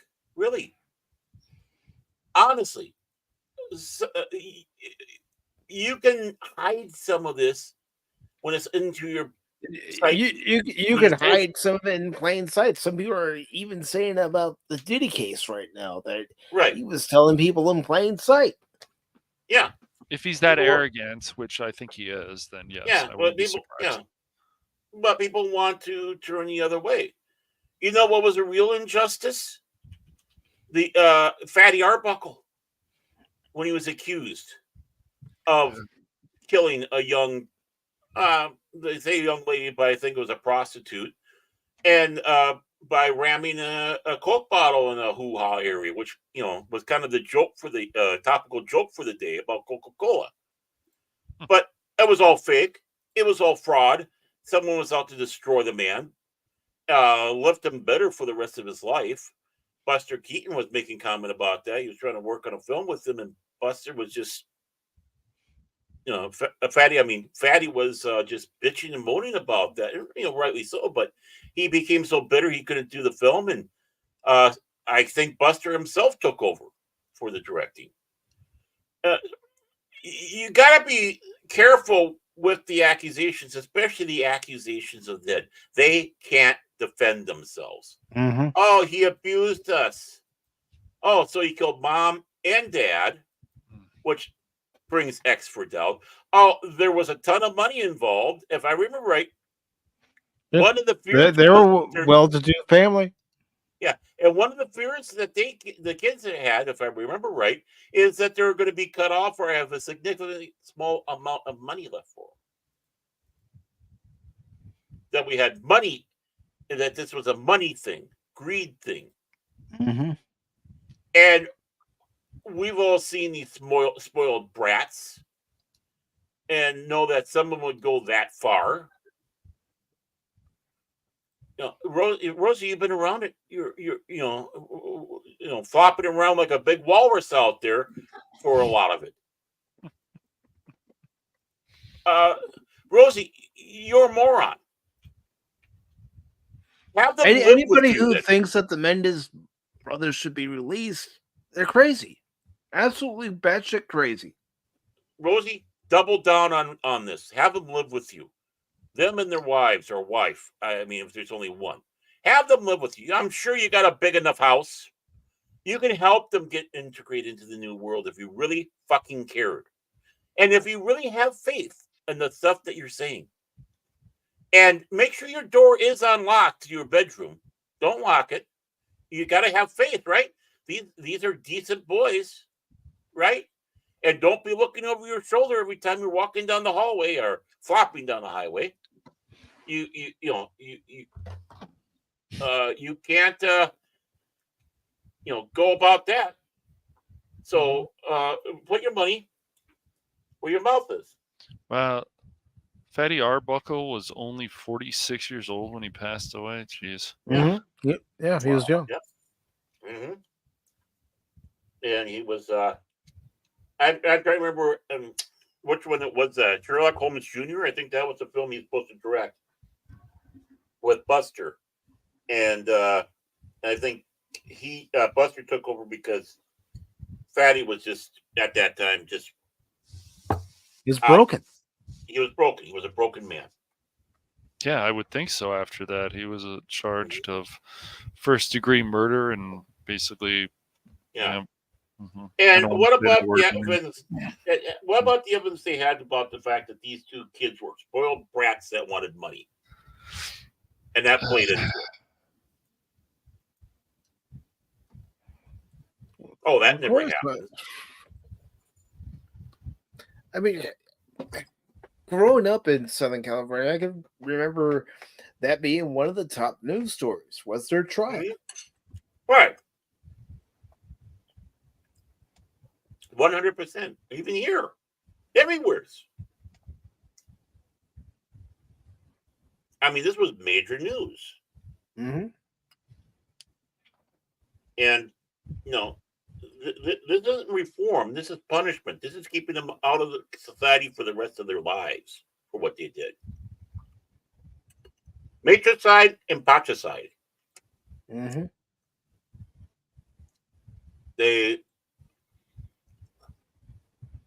So I throw down the gauntlet to Rosie. Come on, put your money where your mouth is. You're good at talking this shit. You're name dropping all over the place. Don't give us a no. You're ignorant. You're ignorant. No. We're not. And saying that she doesn't know how to get in touch with Kim Kardashian, please. Have your people call my people. Bingo. I was just going to say that. Yeah. That's what it is. It's just it's the narcissism again, like we talked about. They want to. I am watching. Well, as you know, Pops, as we talked a little bit recently about that, I am watching The Penguin, and The Penguin is awesome so far. Mm-hmm. I heard good things about the Tulsa King, and I am also watching The Old Man as well. So. Unfortunately, I failed I will watching all three of those, and I will show Mike The Old Man sometime soon. But I was gonna say I've made it clear to Cash that I want to see The Old Man season 2 because I enjoyed season 1. Yeah, I think you're gonna like season 2 also. Yeah. And I hope you're doing well, Pops. Yeah, I hope so, man. And I hope your area is recovering after Helene too. Yeah, I don't know. It's unfortunate that Rosie has to act like this, but this is the kind of people that we deal with. These are the kind of people, these celebrities. They've had some good attention in their life before, and then now they're just to say things like this. It's like, no, these two should be staying in jail forever. They should rot in jail for the rest of their lives. Well, again, really, she's partially correct. She doesn't have the attention she used to have, so this is her way to try to get back in the spotlight. And look, let's face it, she did it to herself too. Yep, not having the attention she used to have. Mm-hmm. Showing how much of a powder keg she can be, just being on The View. Yeah. Yeah, no problem, Pops. Yeah, no, we'll talk no, more about that. No worries, brother. No worries. We'll talk more about that later, Pops. Problem. No problem, dude. I love. I want to find more people that are watching The Penguin. I know Crit's watching The Penguin too. Yeah, it's really good show. Tell you what, why don't we have you on? I would have loved to have done a season review of The Old Man after season 1, but I didn't know too many people who were watching it. Yeah. Mm-hmm. You just watch it because the dude was in it. Dude playing a dude. Just oh wait, that's something else. Yeah. No, it's a interesting story. So you might like it, Baron. I don't want to spoil anything for you. So. Oh yeah, I mean these shows actually I do want to watch, but right now, I'll see what I can do, Mike. I'm, We'll, you know, maybe next week we'll start watching that. I'll start catching you up, dude. All right, sounds good. Mhm. commentary and all. Well, Oh. yeah. Again, John Lithgow and Yep. Jeff Bridges, they worked well off one another, especially when they actually had scenes together. But the entire show of The Old Man, I thought was very good. Now there were some nitpicks I had here and there, but overall, I still enjoyed it. There was a tiny bit of an agenda, but not really much of anything, but a little bit. Yeah. Oh. And Tulsa King, I should have watched it when I had Prime, but I didn't, and I currently don't have HBO Max at this time to check out The Penguin. And from what I've been hearing, the Penguin's pretty good. But well, again, if you guys, it's one of those things I want to be able to watch it for myself and say for myself, "Oh yeah, it's good," instead of just going off what other people are saying and saying, "Oh yeah, it's so good." yeah. Well, I mean, no, if but you it's wanna, so good. well, it's fine if you guys want me to like set up a watch party next week or whatever. We can start. As long as Phil's not watch there. The Penguin. Yeah, Phil won't be there. You know, Al. You know. I don't think Phil. Yeah, it's good. No, it's good. I don't think Phil actually cares about what's happened to Batman lately or the Penguin. So I don't even think he watched the Batman. Maybe he watched the Batman movie. I'm not sure. I never watched the Batman. Don't care. You don't really need to. They explain everything what happens before, so you don't really need to. Nah. I mean, it's the freaking Penguin. Mm-hmm. Yep. So, is there anything else you guys would like to talk about before we wrap things up? Okay. Let's add to the list. Fuck you, Rosie O'Donnell, and fuck you, Mark Hamill. There we go. Gosh. Why not? Let's just add her to the list now, too. I mean, she wants to put killers back on the street. I mean, and if you guys, and just so you guys know, he doesn't. Baron doesn't have Mark derangement syndrome or Mark Hamill derangement syndrome. It's just that Mark Hamill once again decided to open up his mouth about stuff, and people are getting tired of it. Now, sure, you can ignore it. I get that. You know, you can just ignore it, but people are getting tired of this. Same with Mark Ruffalo. Same with you can go down the list of actors. Unfortunately, well, Mark Hamill's attacking his fans. John Leguizamo's been opening up his mouth again recently, so he always does. He can't stop himself, I guess. So yeah. Well, the thing is, Mark Hamill is insulting his fans, attacking his fans. He is the ones that don't agree with him. That's right. He can't leave at the fact that he can't take it. No. Right, and it's like, you know what? You don't attack your base. And your base is the people that appreciate your work as Luke Skywalker, the Joker, whatever role there is, right? They appreciate you for what you've contributed. So to go out there and then you start pushing your personal politics, and then calling the others, just doing a blatant attack all across the board against fans that don't agree with you. Well, fuck you, Mark Hamill. Yeah, that goes for anybody. Don't assume when somebody's a fan of yours that their politics are the same as yours. That's silly. No. It's very ignorant, actually, to think that. So. No, you ignorant. Yeah. Well, they're arrogant, and they actually believe the bullshit that's right. They're spewing, and two, has been dumped on them at, they're all on your side. And anything you say, they'll just eat out of your hand, Mark. Really, really, really, really. And it's like, even if I do support you, Mark, I want to hear more about anecdotes of blaming the Joker and you with Kevin Conroy. And Kevin Conroy didn't like Trump either. So, as that goes, it's like, that's nice. That's good. It could be anybody. Doesn't like this candidate, doesn't like this one. But yeah, I mean, you can't assume all my fan base must feel this way. No, it doesn't. No, stop that. And also, I haven't talked more about this lately, but I'm going to be working on it. Look, I don't like what's also going on in conventions. If you're paying money, You do not need to be bombarded by any kind of politics that do not fit into these stories. Just because these people are so arrogant to say these things, it's just so stupid. This Well, is money that's coming out of your paycheck, your wallet, and for people to be bombarded by politics they don't want to hear. And of course, the old saying will be, well, just don't go to it, don't do this. Well, you know what? Some people want they're talking about some other stuff, like Mark Hamill talk about Star Wars. People want to still hear that, of course, and then they start bringing up other shit, and it's shit because it's like, no, not everybody feels this way, not everything. And then they start attacking people and actually going on vicious attacks, not just an attack, but a vicious attack. And it's like, what the fuck, man? What are you paying for? well, And so people have every right to complain about this, to criticize this, because these things shouldn't be happening at conventions. When you go on a panel, you say, hey, they're autographed, but other people say, oh, they talk about whatever they want. Cool.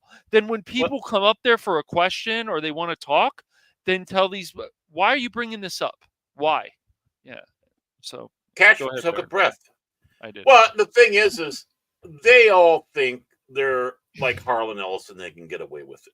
Yeah. Because Okay, Harlan that's a Ellison fair would talk point. politics, Right. That's a and fair point. stuff Sure. like that. But the Sure. thing is, there's a big difference. You expect that from Harlan, expected that from Harlan because But he's he no has longer the with us. information to back it up. That's the thing. If you're going to be arrogant, you've got to have the information to back it up.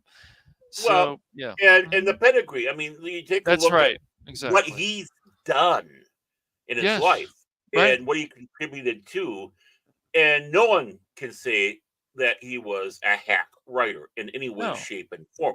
You might not agree with it. And when he did his convention performances, yeah, he'd bring politics and stuff in it. But then again, that kind of was Harlan Ellison.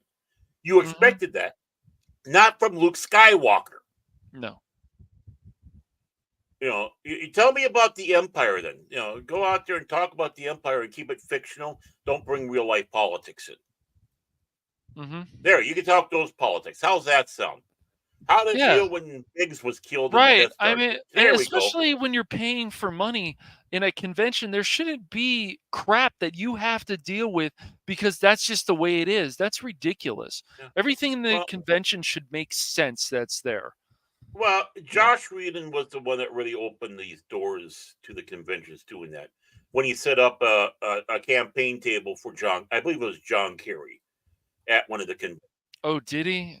And people were questioning that. It's like, excuse me, you know, that's when, hey, wait a moment, this is just a convention. But no, he had some mishmash, whatever. Because of course, you know, he's a male feminist type creature. Right. Well, we want to see that from Republicans or independent No. either because it's propaganda. Yeah. Well, yeah, I mean, propaganda in by itself is a bad thing. It's what you're using Right. it for. Good point. Good point. Yes. Because we're trying to sway people to our side. Mm-hmm. So you know, if you're good at convincing your argument, you know, hey, you know, good for you. Some people aren't good at it. But as it goes, this is a science fiction fantasy convention. Yeah, you can talk about the fact that this story did have allegories to this, are, you know, inspired by that, and that's what brought things in. The Hugo Award-winning story for Timothy Zahn, Cascade Point. And I believe he said that was one that was bringing up the topic of abortion. And so, but the thing is, it was inspiration. It's how you deliver the story, how you deliver your side, your side, whatever it is, and keep it to a point that you're not going in and hammering over the head and being an absolute moron. Harlan Ellison was great at that. Harlan Ellison, but the big thing is his stories weren't necessarily be all about politics. It was just, here's a story. This story disturbed you. Good. That was my goal. As he paraphrasing what he said to an interviewer. Yeah, I read your one story, and I think it was I have no mouth and I must scream. And they said about how it disturbed him so much. He goes, good. That's what it's supposed to do. Right. Yeah, which is good. That there's nothing Right. wrong with that. You know, there's nothing wrong with him having that attitude. Once again, he's got the pedigree for it. You know, Well, look, Leguizamo and these other people. Yeah, even Mark Hamill, more so with the voice acting. Yes, they've had some very good success, but still, it doesn't mean that when they open up their mouth about something, that goes for any of us, that they shouldn't do their research for first. They shouldn't do their research Unfortunately, when it first. comes to doing research, Uh, people will look at it like this. It takes too much time. right. or But I they're saw it just on NBC. but if they don't do their research first, then it's just they're going to look like idiots because then people will actually fact check them and say, "Wait a second here, dude, that's not right." And then of Yeah. course they get all upset about it, just like IGN and other people when they call them out in their shit. Well, Oh yeah, it's like, do you make an effort to watch something that's not geared for your beliefs? exactly. Then does that make you uncomfortable? Then you're a twat waffle Right. because Right. there the world makes us all uncomfortable.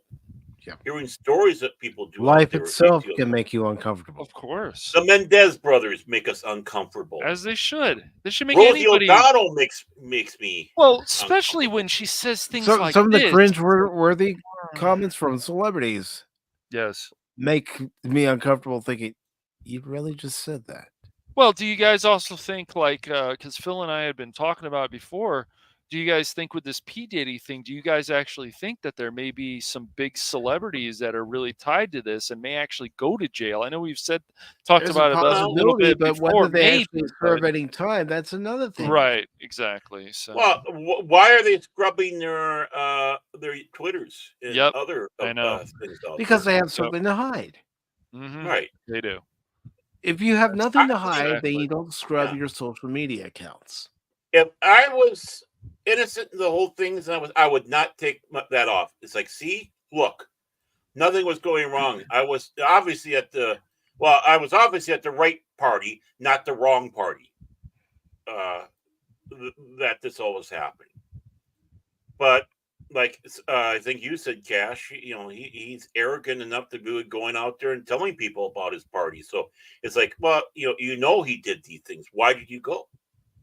Yes, There's exactly. no questions. I But mean, this is one of those Hollywood secrets. it's like some of the people that I've actually gotten to know before, as they were talking about their music experience, knowing No Doubt, knowing these people. I'm not joking. I've seen the pictures. But the thing is, they said once the guy was doing like cocaine at his house, or excuse me, was it cocaine? Yeah, it was cocaine, and somebody overdosed and died. My friend was like, I'm done. I'm done with this. I'm not going to be part of this music group anymore. And so that's what you need to do when you see something that's actually wrong. We need Yes. what you need to do is you see something that's wrong, you need to speak up. That's Too right. many people were obviously afraid to speak out because they didn't want to bring the wrong attention to themselves. Remember, this is entertainment. It's all about themselves first, everyone else last. Yes. Well, either that or maybe they one time saw all this stuff and they were threatened with their careers, their livelihood, their life. So May have had to sign an NDA. right. I mean, look at Biggie's, man. Biggie's had nothing to worry about anything with Tupac. I mean, with P. Diddy. Nothing at all.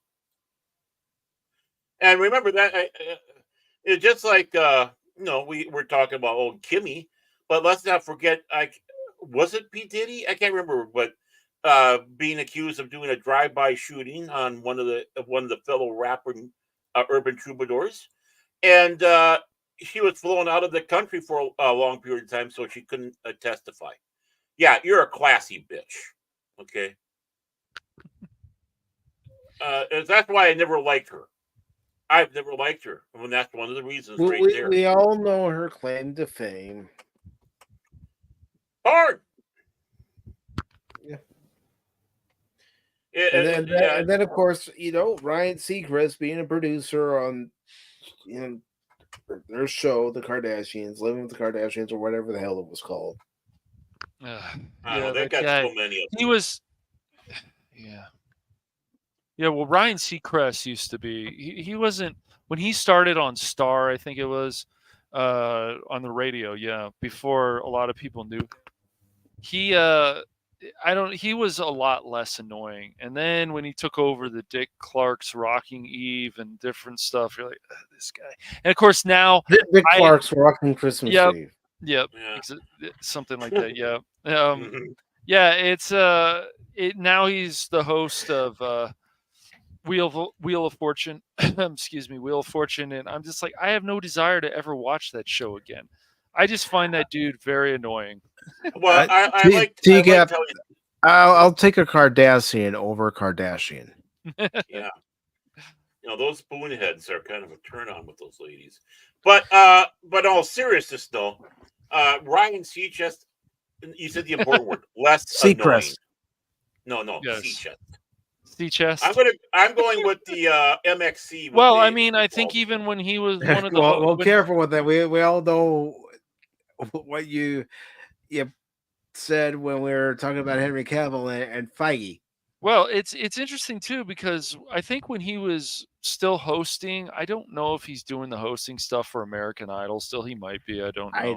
I don't know him, but he was, of course, accused. Yeah, right. He was accused of sexual harassment as well, and got tied up into the Me Too thing. I think it was one or two women. I don't remember. I don't know if anything happened or not. I just know that Ryan Seacrest become a lot more annoying after he wasn't on the radio anymore. Well, the big thing because he got caught up in all that Hollywood hoopla. And, yeah, I think so. The camera, the spotlight, the flashbulbs. Yeah, and the guy runs around. You're big, you're famous, man. You're doing great, man. Yeah, you're untouchable. You're the king, baby. You're the king. Yeah. No, well, I mean, really, I think that's why people like Jar Jar Abrams. I didn't used to refer to him as that, but I have to refer to him as that now. It's just like when you get stuff from Spielberg, and Spielberg is raving about you. Like, yeah, I can see that giving somebody a big head. Of course. Yeah. And yeah, Mr. I can start something, but I can't finish it. I'm sure his wife said the same thing. Yeah, he can start something, but he can't finish it. And with that being said, Cash, go ahead and promote what's coming up next on the Phantom Hooligans. All right. Well, let's see. Next week we'll be back with, I guess, a Booligan stream. Maybe I'll just call it a Booligan stream with Ghostbusters at 6:30 p.m. Pacific Standard Time. So I think Spock might be joining us for that. I'm not 100% sure, but I think he might be. So we'll have a full team. And then, of course, we'll have Phil in there saying, "Oh, you guys are failing again," whatever. If Phil's got the game, he should join us. And, he should. Yeah. If he's gonna be like Waldorf, you know what he says. He's not gonna join Team Epic Fail. That's what he loves to try to call us, and I say try. Well, he's like a Hollywood person, It's just like, I know I don't have the talent, so I'll just mock the others. I'll become a critic. I don't have the talent. I'll be a critic. Yep. And then let's see what else is coming up. Of course, I'll let you promote some of the other stuff, Baron, but. So then, of course, also on the YouTube side, on the Phantom Hooligans, I'm still working on my Velma video, which I'm going to try to do my best to not scream in that video. So I really am. I'm going to try to keep myself calm. Okay. Let's get ready. We got we got the tables open for betting. How soon until he blows his lid up doing that? Take it easy, man. I'm perfectly calm, dude. Calmer than you are. You just take it easy. Calmer than you are. I'm calmer than you are, TCAP.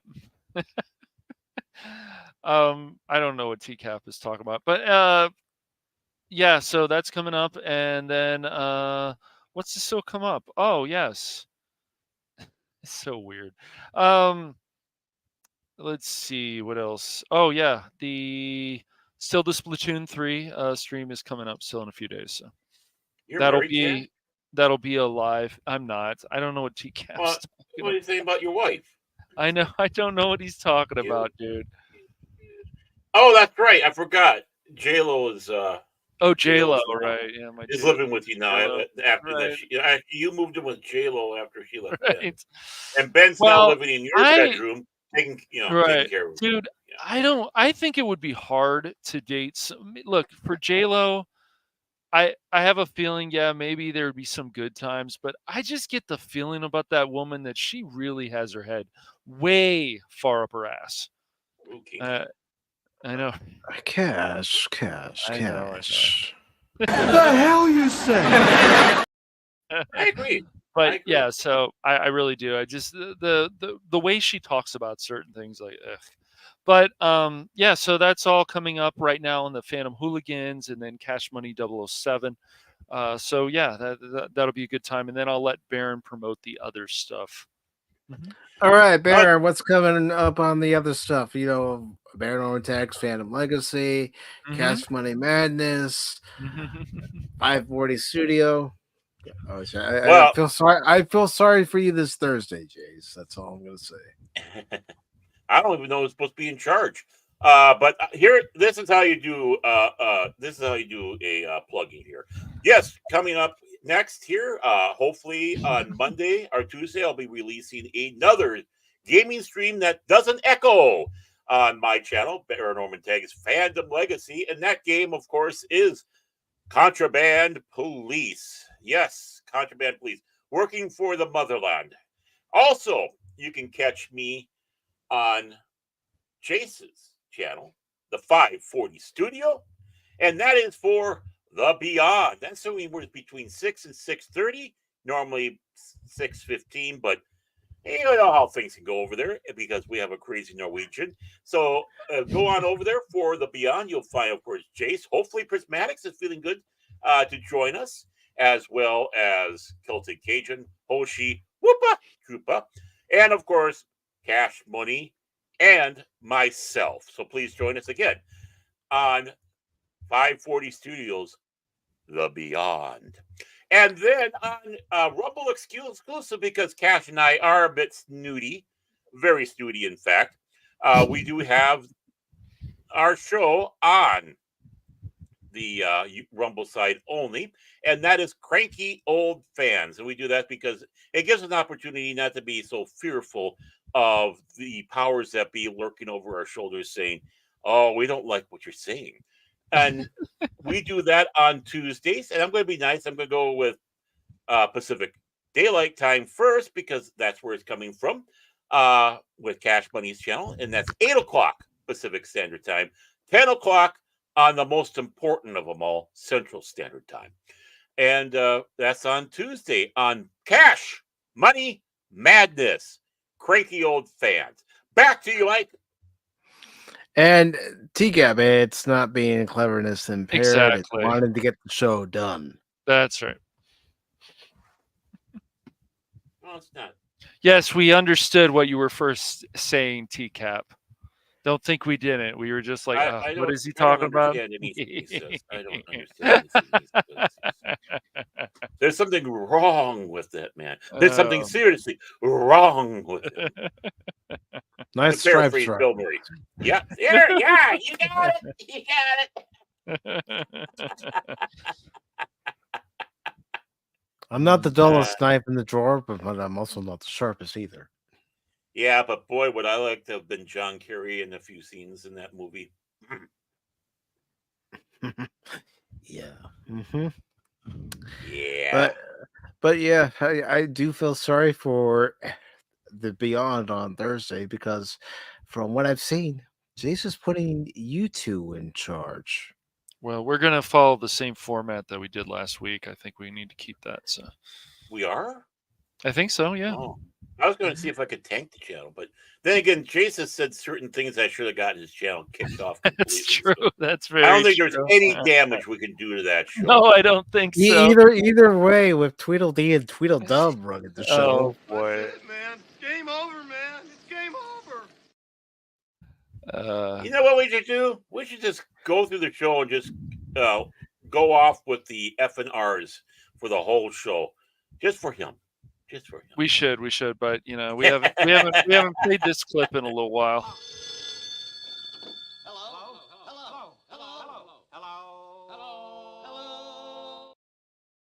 Well, who's the third one? Honestly. As far as this show is concerned, I'm Mo. Yeah, Cash is I'm Larry. talking about. Yeah, I'm Larry. Yeah, no, I'm talking about On the Beyond. But you know what? When we were talking about Rosie O'Flopple, we should have played this. How many of you think the opinions of actors should be valued as much as, well, say, doctors, engineers, or a courageous congressman? Right here. Yeah, right on. Well, you're wrong. Actors are self-centered punks. Yeah. Oh, we still played it. Yeah, we still played it. I could have been more on the ball with that, but I was just kind of. I was thinking on. Yeah, well, that's just like your opinion, man. And who the hell thought she could be Betty Rubble, by the way? Who in their That's friggin' right. right She mind? was, huh? Yeah. Hey, at least Come on, Elizabeth Betty was Perkins cool. was She played off Larry David well when she guest starred as herself, though. She did. And Larry David just went off on her. It was funny. Yeah, well. Yeah. But I anyways, wouldn't. is that all, Baron? Oh, I said back to you, Mike. All right. I'm just double checking. Yep. But as far as what's coming up. By the way, and no, I'm just kidding. Just kidding. Go on. As far as what's coming up on Pacific414 for YouTube and Rumble, Tuesday at 6 p.m. Eastern, I'll be playing more Batman Arkham Knight. Then Wednesday at 6 p.m. Eastern will be another edition of Pacific414 Pop Talk. I'll know more about the topics we'll be discussing as it gets closer to Wednesday. And also, Paul of Phantomology will be joining us as a guest host for that edition of Pop Talk. Oh gosh, you had to get Phil started, didn't you? Oh, yeah, I know. That's Phil's mating call. And then Thursday at 6 p.m. Eastern, I'm going to play more of Contra Operation Galuga. Yep, and I'll be joining you for a little while for that. So. Yeah, sure. Yeah, I will. And then you're gonna just up and abandon me, man. Yeah, I'm just saying. I'm sensing abandonment. No wonder why Mike. You're gonna up and abandon me as a member of the Contra forces while I'm battling aliens, and you're supposed to be battling aliens alongside with me. Then in Star Trek Online, you abandoned me. That one time. And Spock. Gone before, you abandoned Baron.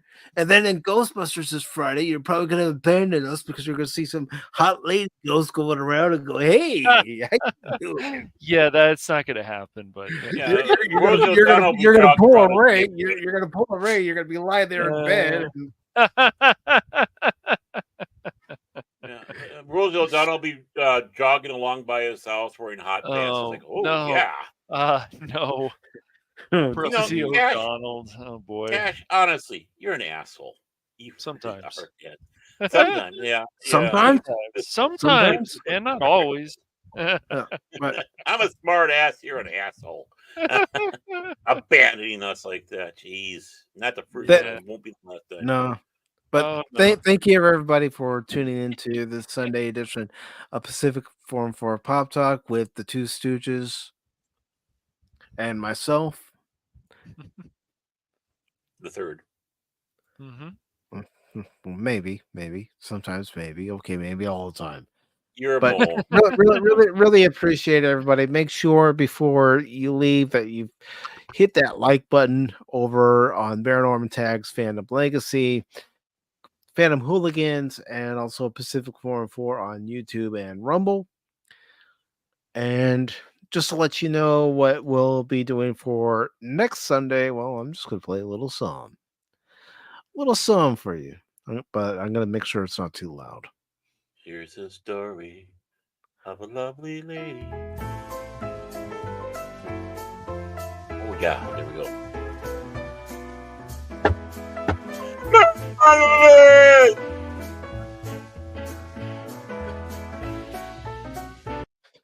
Well, you are a reanimated monster. What do you mean? So- I came this way. Yeah, right. But next Sunday, we're going to have a double feature watch party, and it's going to feature two Mel Brooks movies. The first one being Young Frankenstein or Frankenstein. And the other movie is going to be High Anxiety. Mm-hmm. But, Cash is probably going to become coming in, stumbling and bumbling like the creature, unless Baron wants to be the creature, since I've already donned him as the creature. Yeah, Baron's like, forbidden donut. You may be in the monster. Okay, I mean, I'd be Igor, but I mean, if you had already artwork all set up, that's forbidden donut.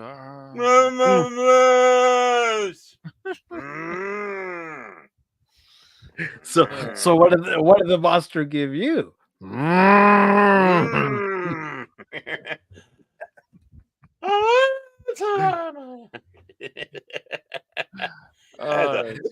sweet mystery of life, I think I found you. Gosh.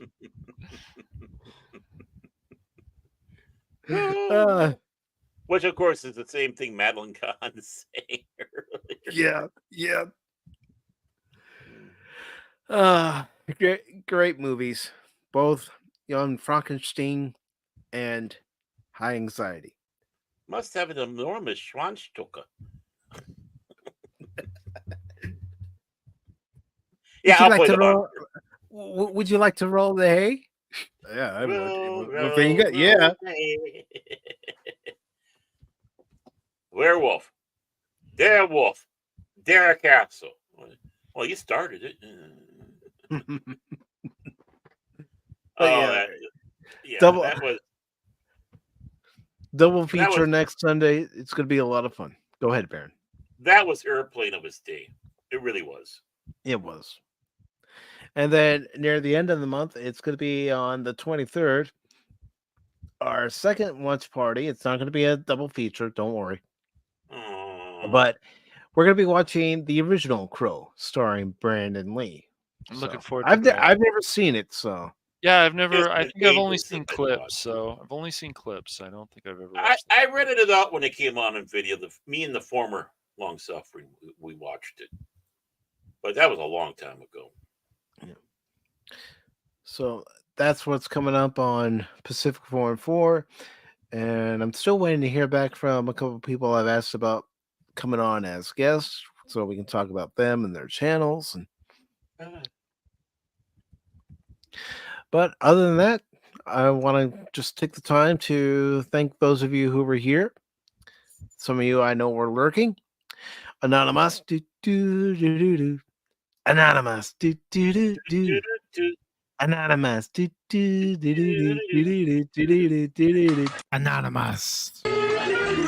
Anonymous, Anonymous.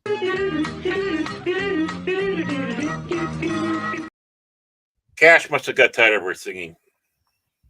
No, I played it. Oh, you played it? Oh, you got tired of her singing. I got tired of hearing myself sing. DJ Ronnie G.